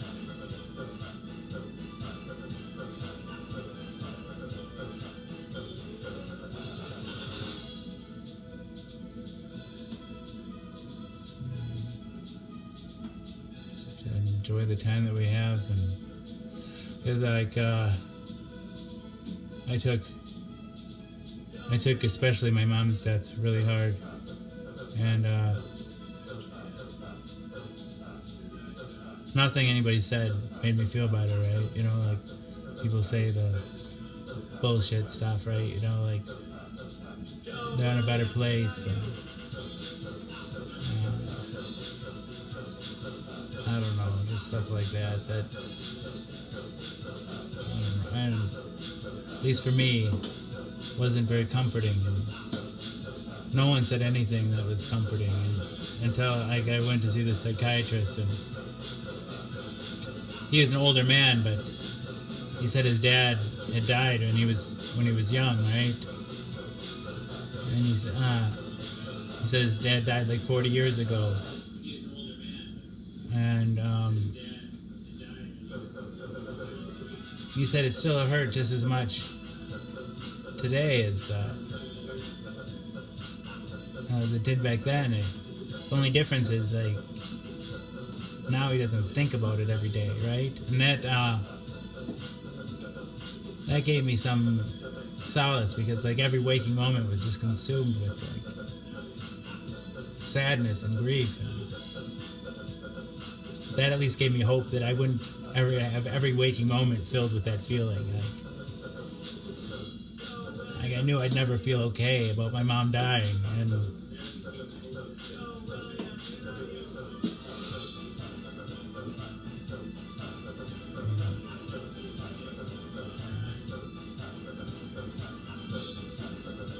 people, yeah, like, you know, and especially being the only atheist in my family, Katie, like, I don't know, like, I was the only one that, you know, like, that didn't have that to fall back on, I guess. It's like, I don't know. That's scary stuff.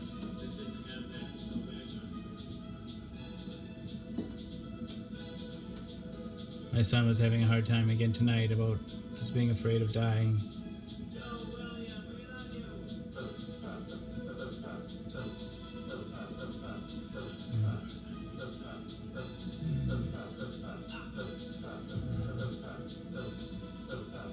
I don't know. Hopefully we all can remain respectful to one another, but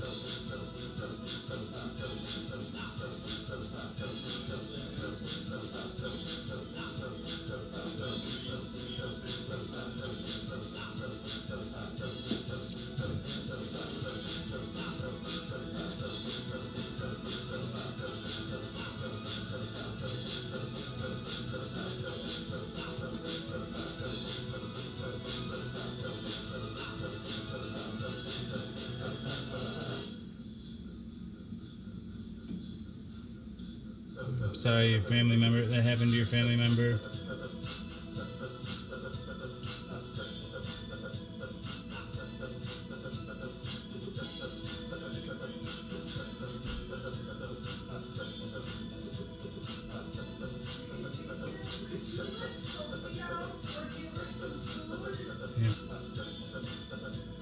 Yeah, I will, babe.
I think Angel and Jory make a similar point about, Angel said about letting them live through you, and Jory saying that what ties people to life after their death are memories of them.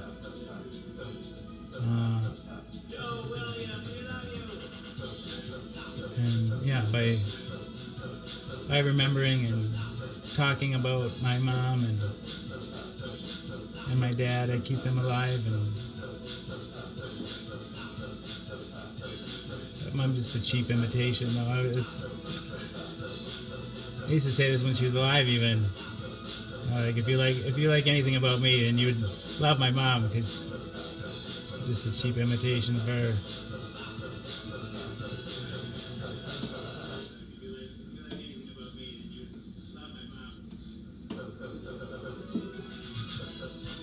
Now this show is hopefully a legacy that I'll leave behind, and you guys all get to be part of it. She keeps bothering me, like she wants something. I'm just gonna give her food, and then you can take her out. What's inside? How many cups have you been giving her? 3 of those. What? 3 of those. Okay, yeah, good. I'm glad you saw that. That was.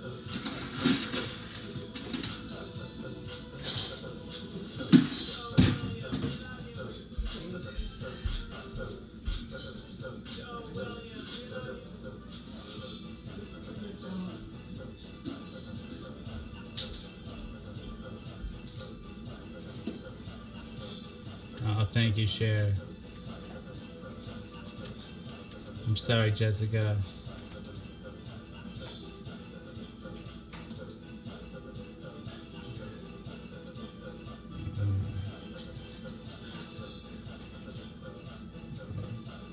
On the grand scheme, I guess you're right. No. But, like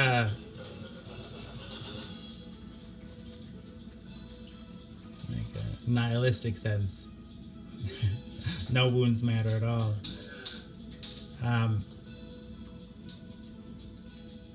But I don't think necessarily, like, I don't necessarily think time heals. Like, as long as you're alive, you know, like, once you're dead, you're right, then things don't matter anymore. But some wounds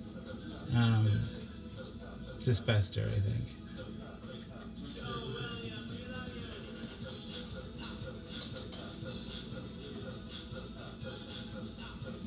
That's why I have the lens up here, and so because when I upload it to YouTube, it doesn't carry the comments over, but at least I get some of your words and your names and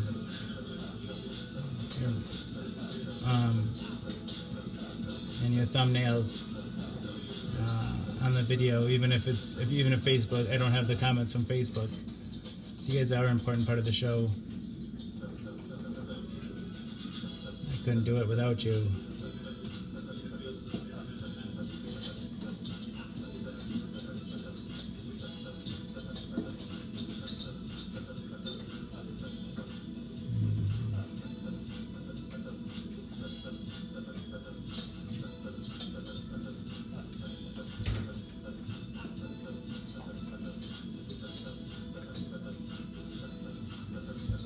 love you, Jeff. Thank you.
It is about story.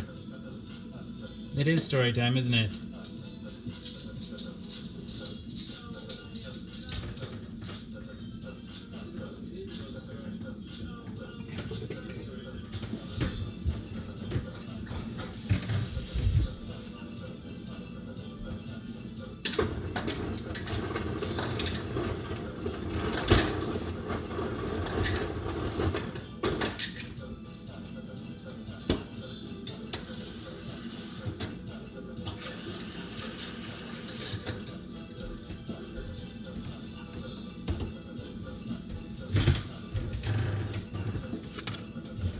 I'll be right back.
be ready for 420 here. All right.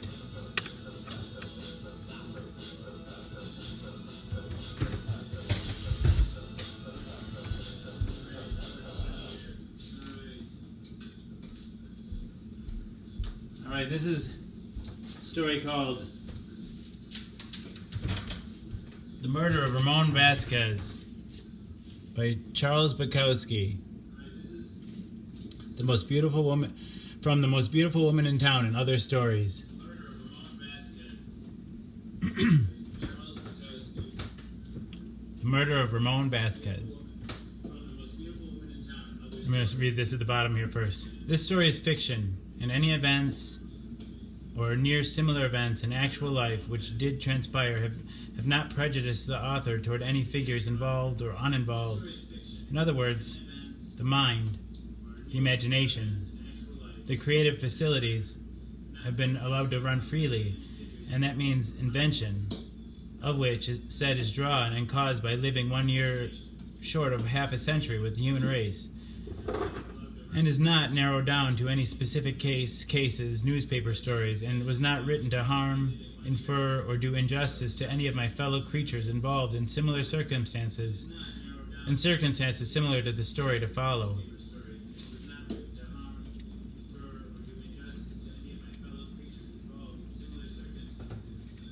Murder of Ramon Vasquez. If you come, I'll grow for you. Sure.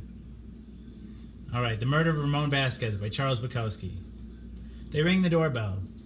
Two brothers, Lincoln, 23, and Andrew, 17. He came to the door himself. There he was, Ramon Vasquez, the old star of the silent screen in the beginning of the talkies. He was in his 60s now, but still had the same delicate look. In those days, on screen and off, his hair was smeared heavily with Vaseline and combed straight back, hard, and with the long, thin nose and the tiny mustache, and the way he looked deeply into the lady's eyes, well, it was too much. He had been called the Great Lover. The ladies swooned when they saw him on the screen. Swooned. That's what the movie columnist said. But actually, Ramon Vasquez was a homosexual. Now his hair was a stately white, and the mustache a bit thicker. It was a chilly California night, and Ramon's place was set off in a hilly area by itself. The boys were dressed in army pants and white t-shirts, both of them on the muscular side, and had rather pleasant faces. Pleasant and apologetic faces. Lincoln did the talking. "We've read about you, Mr. Vasquez. I'm sorry to bother you, but we were deeply interested in Hollywood idols, and we found out where you lived, and we were driving by.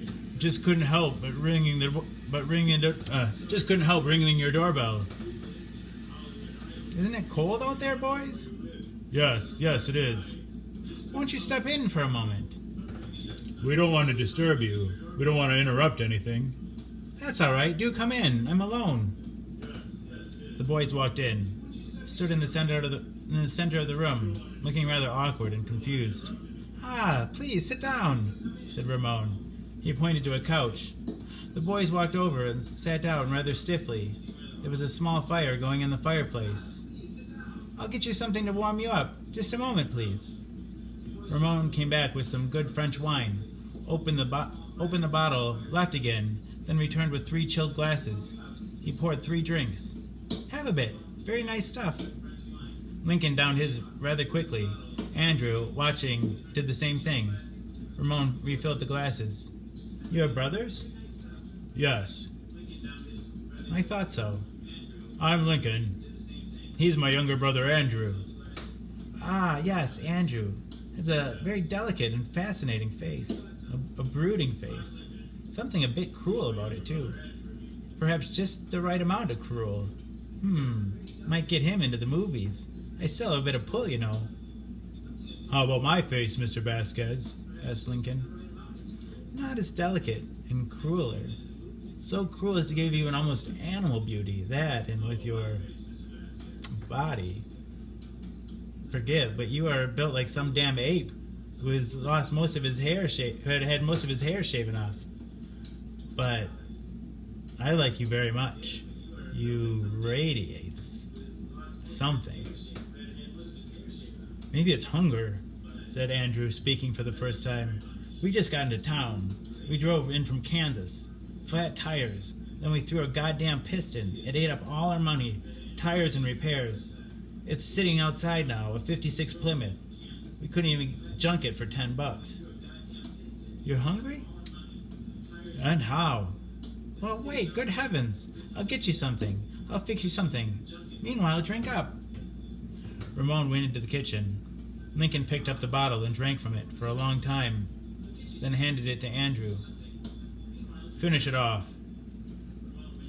Andrew had just emptied the bottle when Ramon came back with a large platter, pitted and stuffed olives, cheese, salami, pastrami, white crackers, green onions, ham and deviled eggs. Oh, the wine, you finished it. Fine.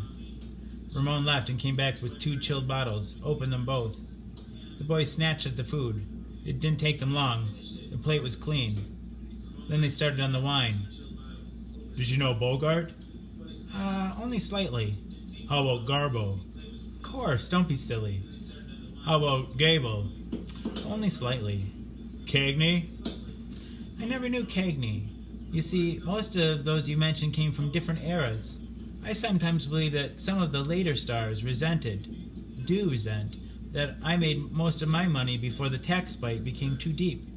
But they forget that in terms of money earned, I have never earned their kind of inflationary money, which they are now learning to protect through the advice of tax experts who show them all the tax loopholes, reinvestment, all that. Anyhow, at parties, all that, it makes for mixed feelings. They think that I'm rich, I think they are rich. We all worry too much about money and fame and power. Me, I only have enough left to live comfortably until I die. We've read up on you, Ramon, said Lincoln. 2 writers claim you always keep $5,000 in cash hid in your house, a kind of pocket money, and that you really have this mistrust of the banks and the banking system. I don't know where you got that. It's not true. Screen, said Lincoln. September issue, 1968. The Hollywood Star, Young and Old, January issue, 1969. We have the magazines in the car right now. It's untrue. The only money I have in the house is what I have in my wallet, and that's it, $20 or $30. Let's see. Surely. Ramon took out his wallet. There was $1.20 and 3 ones. Lincoln grabbed the wallet. I'll take that. What's the matter with you, Lincoln? If you want the money, take it. Only give me my wallet back. There are my things in there, a driver's license, all those necessary things. Fuck you! What? I said, fuck you! Listen, I'll have to ask you boys to leave the house. You're becoming unruly. Is there more wine? Yes, there's more wine. You can have it all, 10 or 12 bottles of the best French wines. Please take them and leave, I beg you. Worried about your $5,000. I tell you sincerely, there isn't any hidden $5,000. I tell you sincerely from my heart that there isn't any $5,000. You lying cocksucker. Why must you be so rude? Cocksucker! Cocksucker! I offered my hospitality, my kindness to you. Now you become brutal and unkindly? That plate of fucking food you gave us, you call that food? What was wrong with it? Queer food. I don't understand. Little pickled olives, stuffed eggs. Men don't eat that kind of shit. You ate it. Oh, you give me lip? Cocksucker? Lincoln got up from the couch, walked over to Ramon in his chair, slapped him across the face hard with his open palm 3 times. Lincoln had big hands. Ramon dropped his head, began to weep. I'm sorry. I was only trying to do what I could. Lincoln looked at his brother. See him? Fucking pansy. Crying like a baby. Man, I'll make him cry.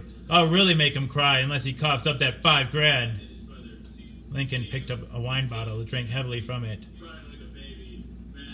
Drink up, he told Andrew. We got work to do.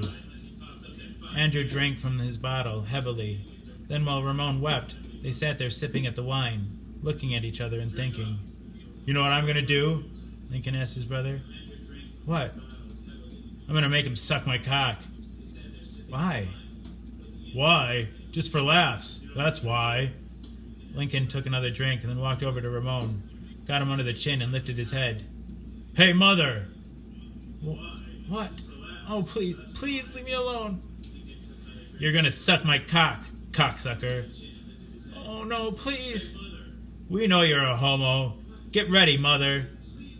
No, please, please. Lincoln ran down his fly. Open your mouth. Oh, no, please. This time when Lincoln hit Ramon, his fist was closed. I love you, Ramon. Suck. Ramon opened his mouth. Lincoln put the tip of his dick into the lips. You bite me, Mother. I'll kill you. Ramon began to suck while weeping. Lincoln slapped him across the forehead. Give me some action! Put some life into it!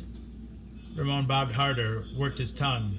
Then just as Lincoln felt himself coming, he grabbed the back of Ramon's head and jammed it all the way in. Ramon gagged, choked. Lincoln left it in there until he was emptied. Now suck my brother! Andrew said, Link, I'd rather not. You chicken shit? No, it's not that. No guts. No. Have another drink. Andrew drank. Thought a while. Okay, he can suck my dick. Make him do it. Andrew got up, unzipped. Get ready to suck, Mother. Ramon just sat there weeping. Lift his head, he really likes it.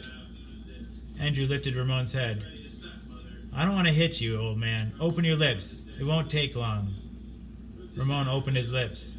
There, said Lincoln. See, he's doing it. No trouble at all. Ramon bobbed his head, tongued, and Andrew came.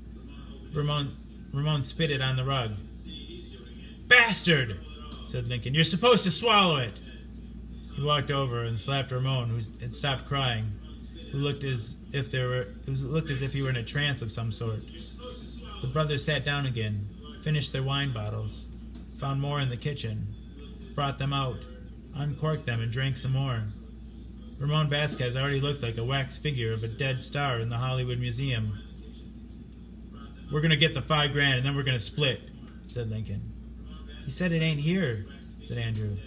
Queers are natural-born liars. I'll get it out of him. You just sit here and enjoy your wine. I'll take care of this punk. Lincoln picked up Ramon and threw him over his shoulders and carried him into the bedroom. Andrew sat there drinking the wine. He heard some talking and shouting from the bedroom. Then he saw the telephone. He dialed the New York City number, charged it to Ramon's phone. That's where this chick was. She'd left Kansas City. That's where his chick was. She'd left Kansas City for the big time. But she still wrote him letters. Long ones. She wasn't making it yet. Who? Andrew. Oh, Andrew. Is something wrong? Were you asleep? I was just going to bed. Alone? Of course. Oh, there's nothing wrong. This guy is going to get me into the movies. He says I have a delicate face. Oh, wonderful, Andrew. You have a beautiful face, and I love you. You know that. Sure. How's it going with you, kitten? Not so good, Andy. New York is a cold town. Everybody tries to get into your panties. That's all they want. I'm working as a waitress. It's hell, but I think I'm getting a part in an off-Broadway play. What kind of play? Oh, I don't know. It seems a little corny, something written by a nigger. Don't you trust those niggers, babe? I don't. It's just for the experience. And they've got some big-name actress working her part for free. Well, that's all right. But don't trust those niggers. I'm no damn fool, Andy. I don't trust anybody. It's just for experience. Who's the nigger? I don't know. Some playwright. All he does is sit around and smoke grass and talk revolution. It's a thing now. We gotta go with it until it blows over. That playwright, he ain't fucking with you. Don't be a damn fool, Andrew. I treat him nicely, but he's nothing but a pagan, a beast. And I'm so tired of being a waitress. All these wise guys pinching your ass because they left a quarter tip. It's hell. I think of you all the time, baby. And I think of you, old pretty face, old big dick Andy, and I love you. You talk funny sometimes. Funny and real. That's why I love you, babe. Hey, what's all that screaming I hear? Just a joke, babe. Big wild party here in Beverly Hills. You know these actors. It sounds like somebody's getting killed. Don't worry, babe. It's just a gag. Everybody drunk. Somebody's practicing his lines. Love you. I'll phone or write again soon. Please do, Andrew. I love you. Night, sweets. Good night, Andrew. Andrew hung up and walked toward the bedroom. He walked into the bedroom. There was Ramon on the big double bed. Ramon was very bloody. The sheets were very bloody. Lincoln had this cane in his hand. It was the fabulous cane that the great lover used in the movies. The cane had blood all over it. Son of a bitch won't cop out, said Lincoln. Give me another bottle of wine. Andrew came back with the wine, uncorked it, and Lincoln took a long haul. Maybe the $5,000 ain't here, said Andrew. It's here, and we need it. Queers are worse than Jews. Jews would rather die than give up a penny, and queers lie. Get me? Lincoln looked again at the body on the bed. Where you got the $5,000 hidden, Ramon? I swear from the bottom of my soul, there's no $5,000, I swear. Lincoln brought the cane down again across the face of the great lover. Another slash.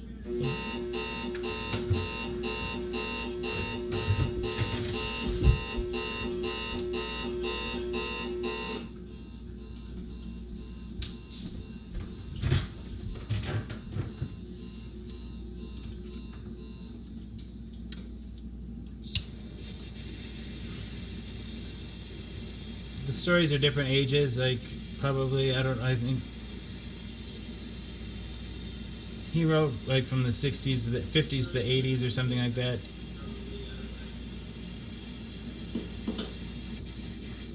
These stories were probably written in the 60s and 70s.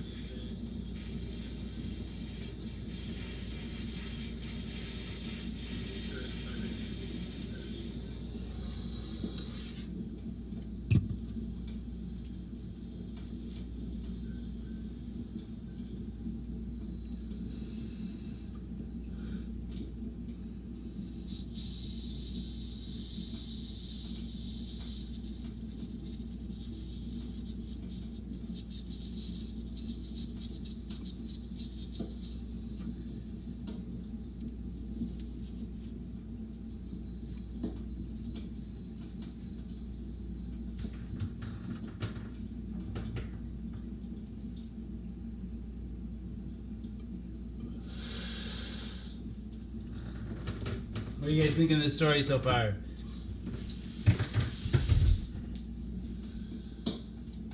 Dark, isn't it?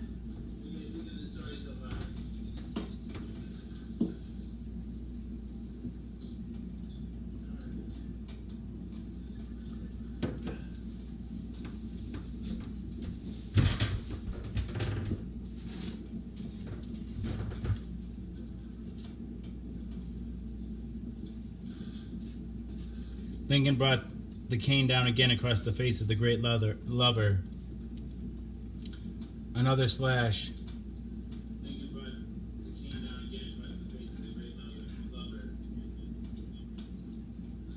The blood ran. Ramon became unconscious.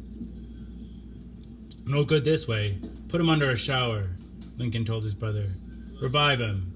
Get all the blood off. We'll start all over again. This time, not only his face, but also his cock and balls. He'll talk. Any man will talk.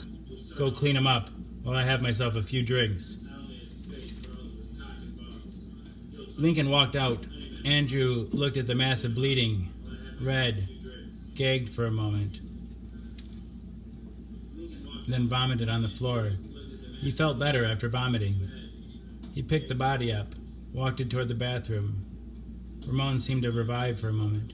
Holy Mary, Mother of God, Holy Mary, Mother of God. He said it once more as they walked toward the bathroom. Holy Mary, Mother of God. When Andrew got him to the bathroom, he took off Ramon's blood-soaked clothes, saw the shower stall, put Ramon upon the floor, and tested the water until he got it to the proper warmth. Then, taking off his own shoes and stockings, pants, shorts, and t-shirt, he got into the shower with Ramon, held him up under the water. The blood began washing off. Andrew looked at the water plastering the gray hairs flat upon the head of this once idol of womanhood. Ramon just looked like a sad old man, dropping within the mercy of himself. Then, suddenly, upon impulse, he turned off the hot water, just left on the cold. He put his mouth up against Ramon's ear. All we want, old man, is your $5,000. We'll split. Just give us the $5,000, then we'll leave you alone, understand? Holy Mary, said the old man. Andrew brought him out of the shower, took him back to the bedroom, put him upon the bed. Lincoln had a new bottle of wine, was working at it. Okay, he said, this time he talks. I don't think he's got the $5,000. I wouldn't take a beating like that for $5,000.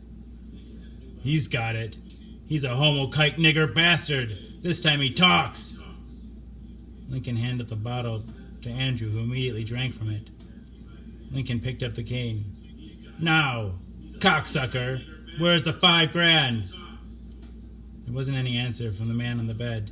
Lincoln inverted the cane. That is, he took the straight end in his hand, then the curved end, and then took the curved end and came down upon Ramon's cock and balls. There was very little sound from the man except for a continual series of moans. Ramon's sexual organs were almost completely erased. Lincoln took off for a moment for a good drain of wine and then took the cane and began beating everywhere, upon Ramon's face, belly, hands, nose, head, everywhere, no longer asking the question about the $5,000. Ramon's mouth was open, and the pouring of the blood from a broken nose and other parts of the face flowed into his mouth. He swallowed it down and drowned in his own blood. Then he was very still, and the thrashing of the cane had very little effect. You've killed him, said Andrew from his chair watching, and he was going to get me into the movies. I didn't kill him, said Lincoln. You killed him. I didn't kill him, said Lincoln. You killed him. I sat there and watched you beat him to death with his own cane, the cane that made him famous in his movies. What the fuck, said Andrew. You're really talking like a wino nut now. I think they got this back. The main thing is we gotta get out of here. We'll settle the rest later. The guy's dead. Let's move. First, said Lincoln, I've read crime mags of this sort of stuff. First we throw him off. We dip our fingers into his blood and write various things on the wall, all that. What? Okay, like, fuck pigs. Death to pigs. Then write some name above the headboard. A man's name. Say, like, Louis. Okay? Okay. They dipped their fingers into his blood and wrote their little slogans. They went outside. The 56 Plymouth started. They rolled south with Ramon's $23 plus his stolen wine. At sunset in Western, they saw two young minis standing near the corner hitchhiking. They pulled up. There was some clever rejoinder. Then the two girls got in. The car had a radio. That's about all it did have. They turned it on. There were bottles of expensive French wine rolling around the car. Hey, said one of the girls, I think these guys are a couple of swingers. Hey, said Lincoln, let's drive down to the beach and lay on the sand and drink this wine and watch the sun come up. Okay, said the other girl. Andrew managed to uncork one. It was tough. He had to use his pocket knife. Thin blade.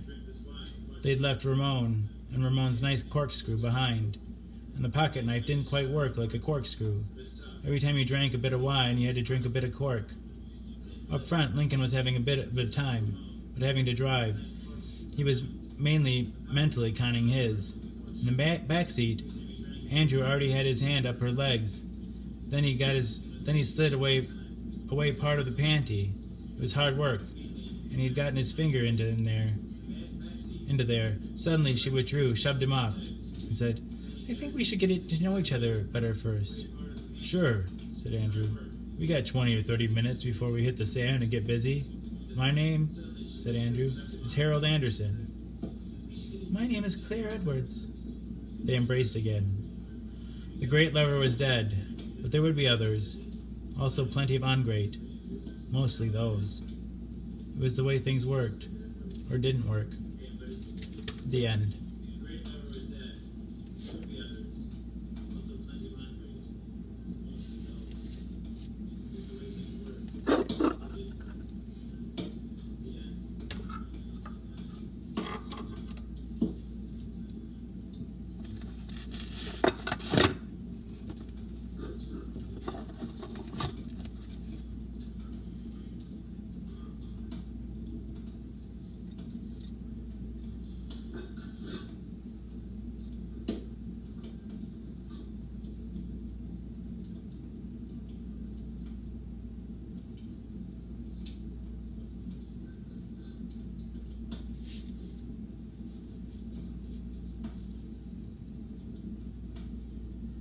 You're welcome. You're very welcome. That was a dark story. I like it though.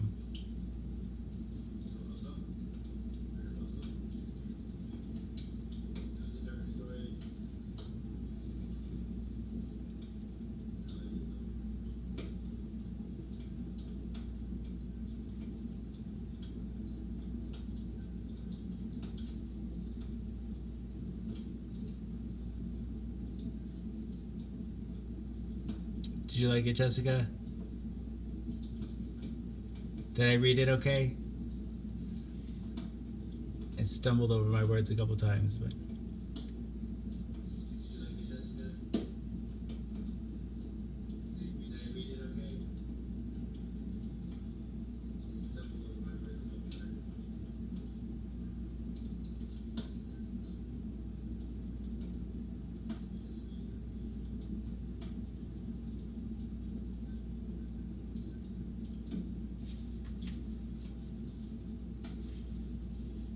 I'm glad you liked it, Jory.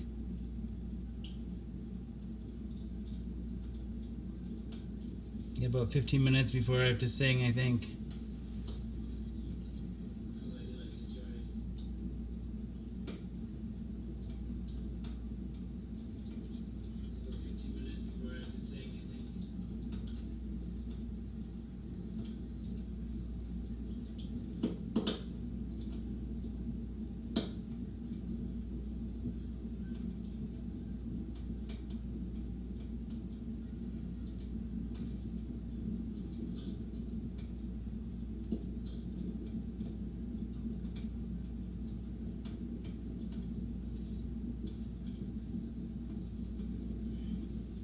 Set a timer for 14 minutes.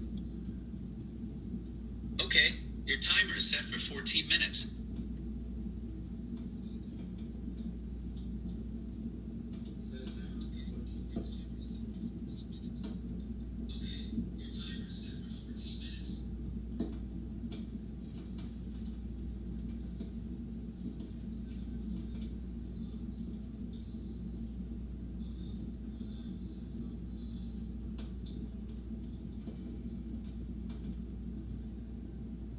Good night, Chair. Say my Presidential Academic Fitness Award.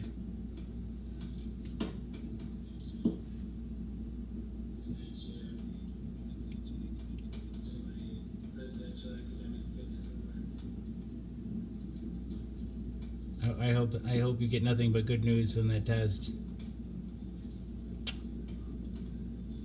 Thanks for hanging out, Chair.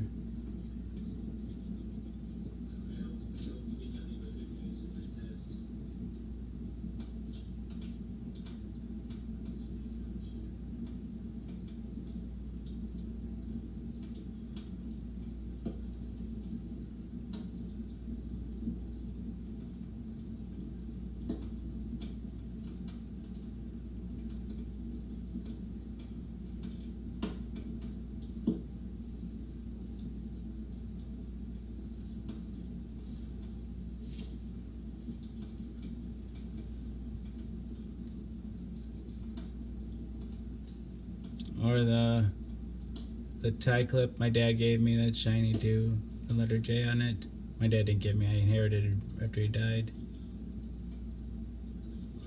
Or the no cash value.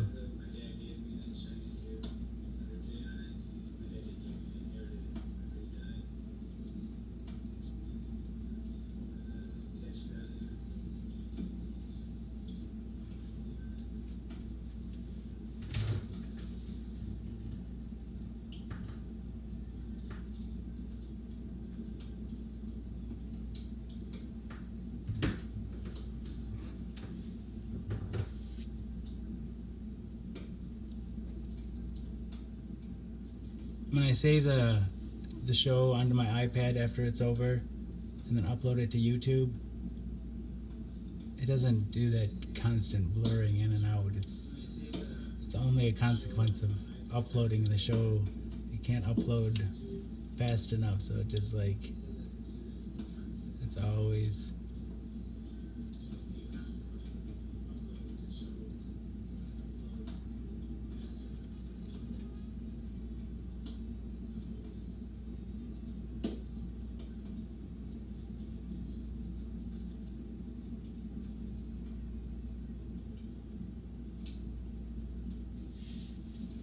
go with this thing up here, the crystal ball.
Can you see the spider hiding behind the iPad there?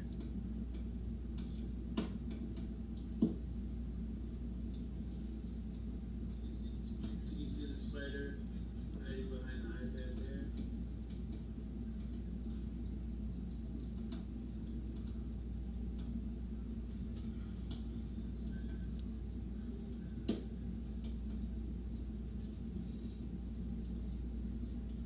Good night, Jessica.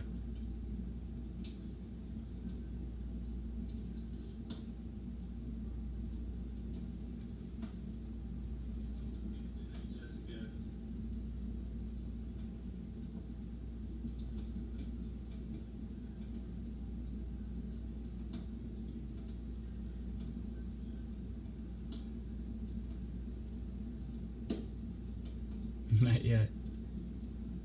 No. No, but I wish it was Charlotte's Web, but no.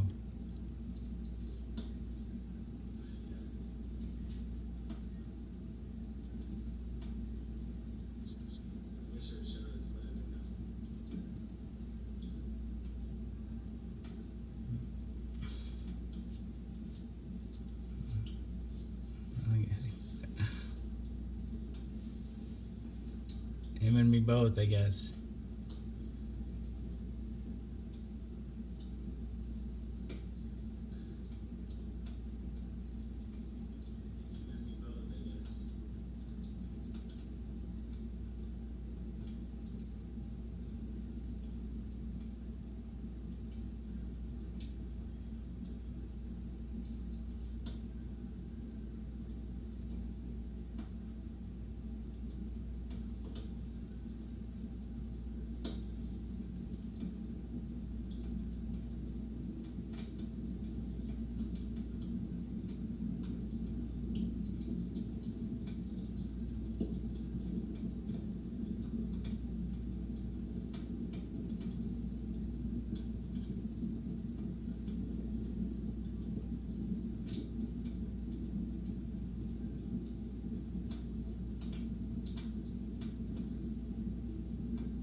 I'm just reading about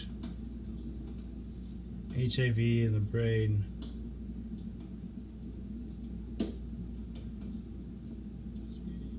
Reading about HIV-associated neurocognitive disorders.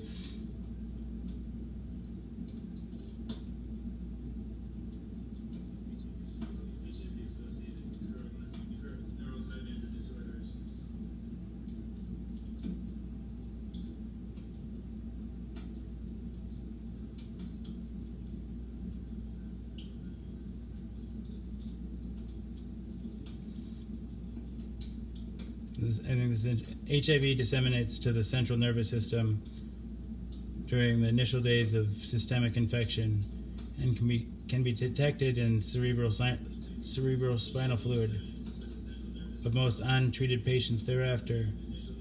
However, the character of cerebral spinal fluid infection changes over the course of infection and disease evolution. Initially,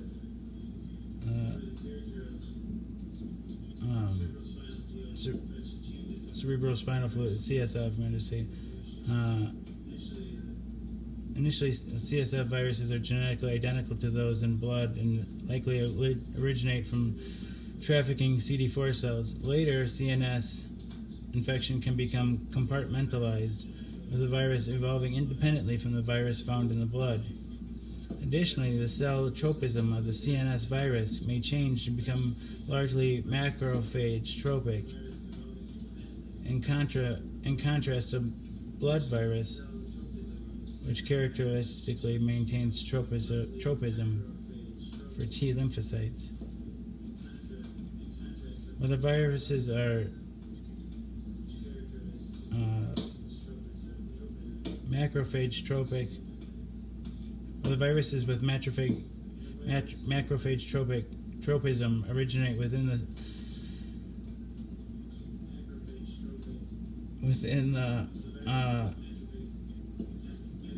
central nervous system or introduced by infected monocytes is uncertain. However, macrophages and microglia are clearly critical to the switch from seemingly benign laryngeal infection involving mainly T lymphocytes to more invasive encephalitis.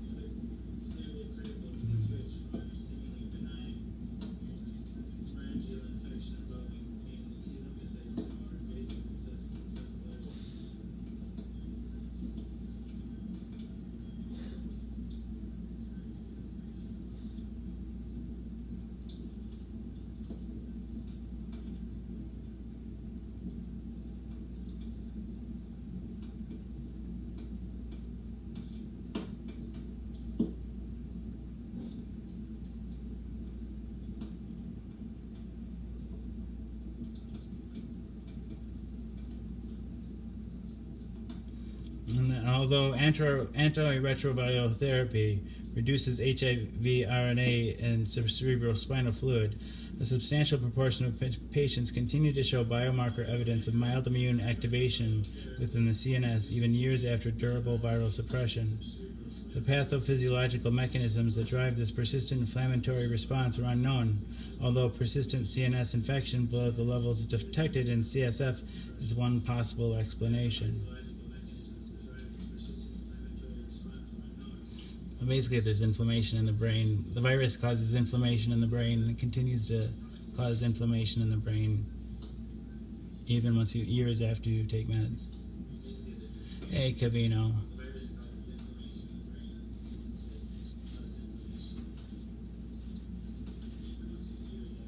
Good night, Jessica.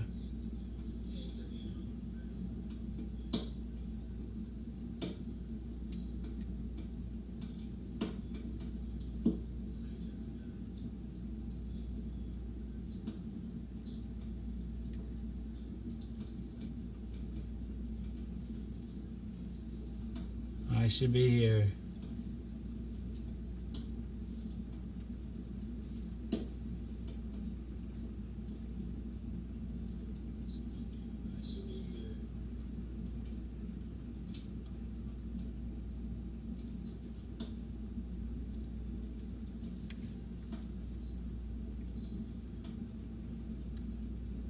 Cavino, did I say I love you? Cavino.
Just a breathless moment now, the violin will sound. I'll hold you close, and this is how I'll dance you into my heart. I'll dance you up, I'll dance you down, we'll dance the night away. I'll dance you to the end of time and to the break of day. I'll see you standing there with a star fall in your hair, and I'll ask you if you care. We'll go waltzing with me in the air. And we'll step into a magic spell and leave the earth below. Yeah. All the secrets of the world. What you do.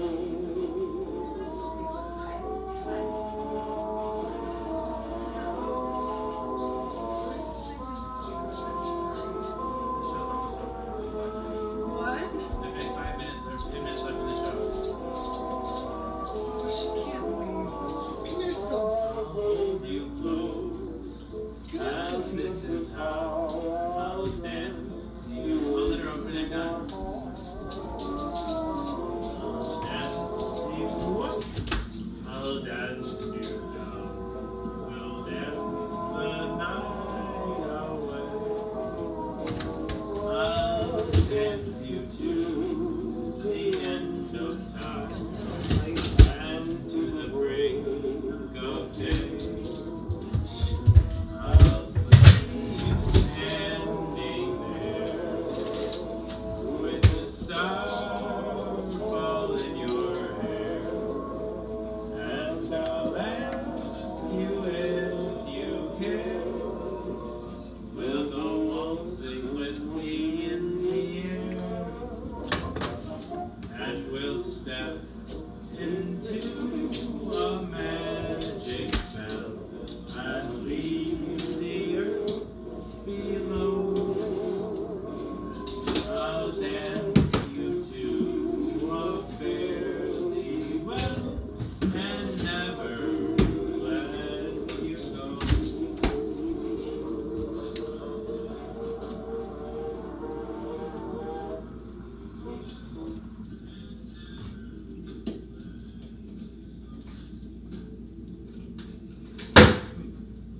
What was that? I dropped it.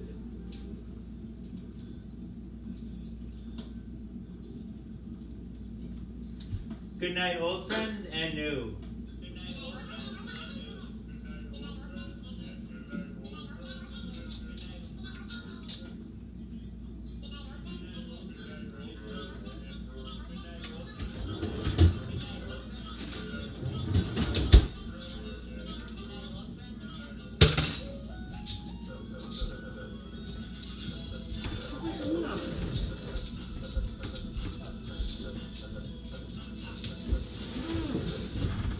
All right, we've come once again to the anticlimax.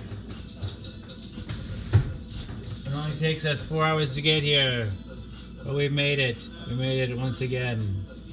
All right. So, are you wondering what the show is about? People often wonder what the show is about. The premise is deceptively simple. I take my HIV medication live on the Book of Face each day in front of friends, family, and strangers. I do so in order to embrace stigma, dispel ignorance, that's Sophie's ass right there, and find support. After 992 pills, 992 shows, a number of bells, whistles, and bows. So did you have to go outside? A number of bells, whistles, and bows have risen up and around and about the show.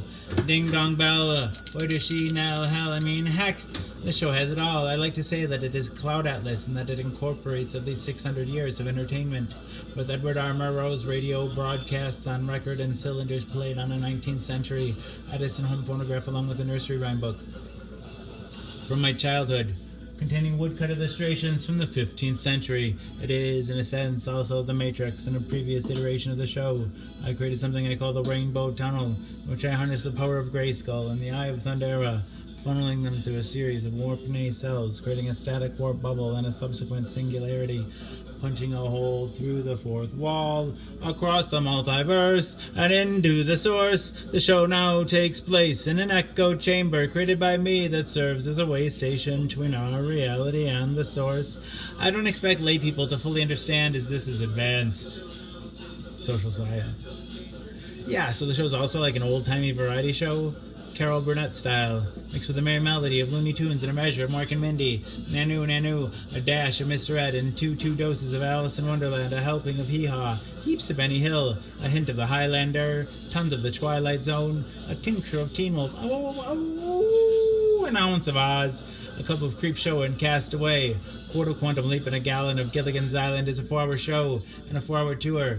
Piles of Pee-wee's Playhouse, a pinch of Peter Pan, a pound of Popeye, I Am What I Am, a whole block of Mr. Rogers' Neighborhood, and a ration of the Rocky Horror Picture Show.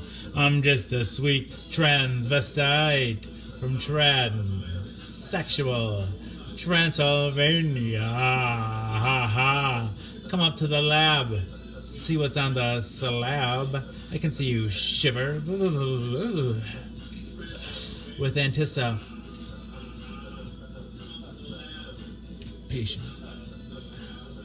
Touch me. I want to be dirty. Thrill me, chill me, fill me. Creature, the night, an undone Benjamin Button, a corny ear of Dumbo, a college try of I Spy, a couple of raw strokes of Bob Ross, a spoonful of Mary Poppins in the full, Monty Python finally lumping Rick and Morty with a leader of I Love Lucy in the Sky with diamonds, and wham bam. Thank you, ma'am. You've got the show. Everything is out of place and out of time here, including and especially me. April will always be pregnant. Harambe will always be ready for her high fives. The first and the second coming will always be risen, with the Obamas getting blowjobs from the Woodies, the Supermen, and their boners will always be spinsters and sumptuouses working the sweatshop. The twin towers will always stand with Lady Liberty. You will have their MTV. Pigs will fly. Disco and dance will reign like men did in the days of old. I write nightly the future history of anachronism for your future children and your elderly grandparents. May they enjoy it now and time immemorial. Good night, Kelsey Moore. Good night, Angel. If I'd have people take only one thing away from this show, it would be the knowledge that HIV is preventable. Good night, April. It would be the knowledge that HIV is preventable. If you're HIV negative, there's a once-a-day pill you can take. They call it PrEP, or pre-exposure protocol. The pill is Truvada, and if you're HIV negative, you take it once a day, and it works like a highly effective chemical condom. It prevents HIV.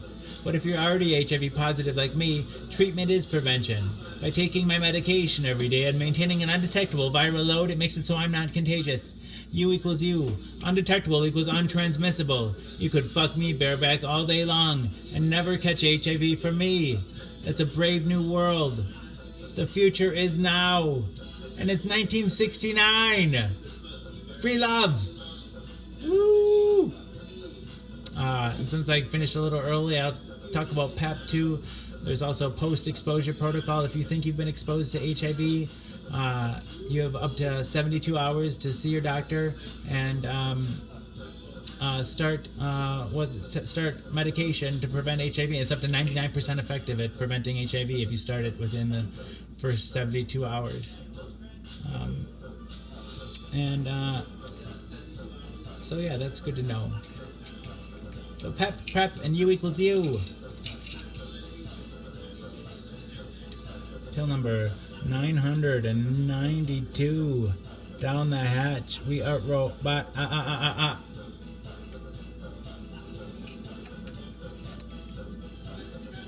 And it's down. Dang it, and dang it, and dang it to heck.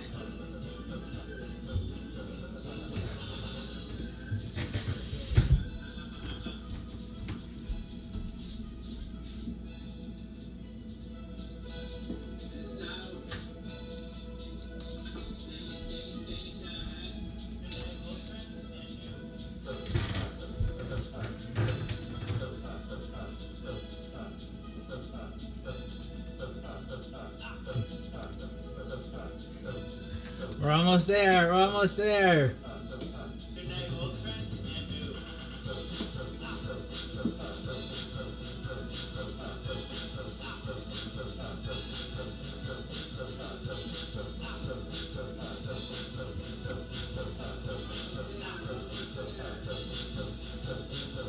All right.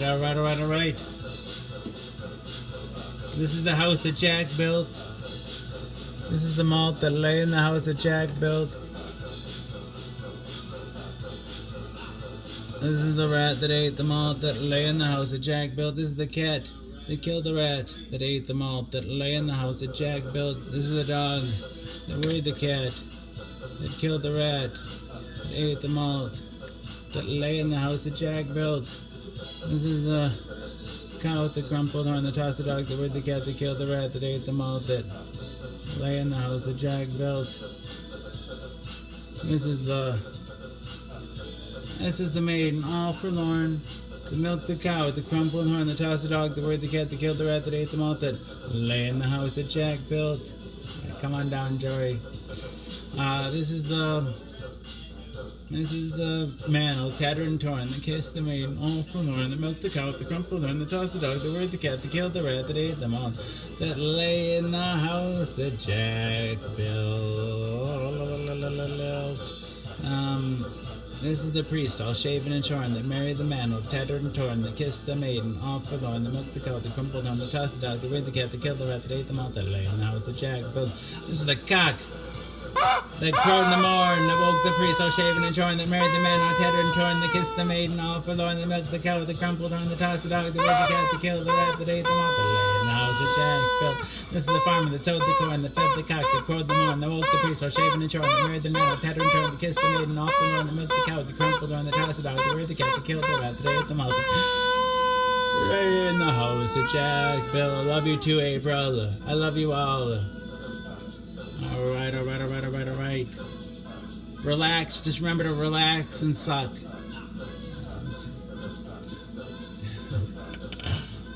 Advice for almost any time.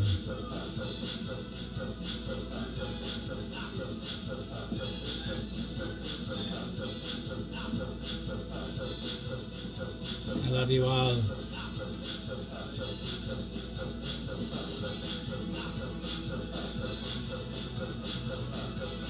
Alright, come back tomorrow. I'll have more ideas for you. You'll have things you want to talk about. And so will I. But alas, now it's time to say goodbye.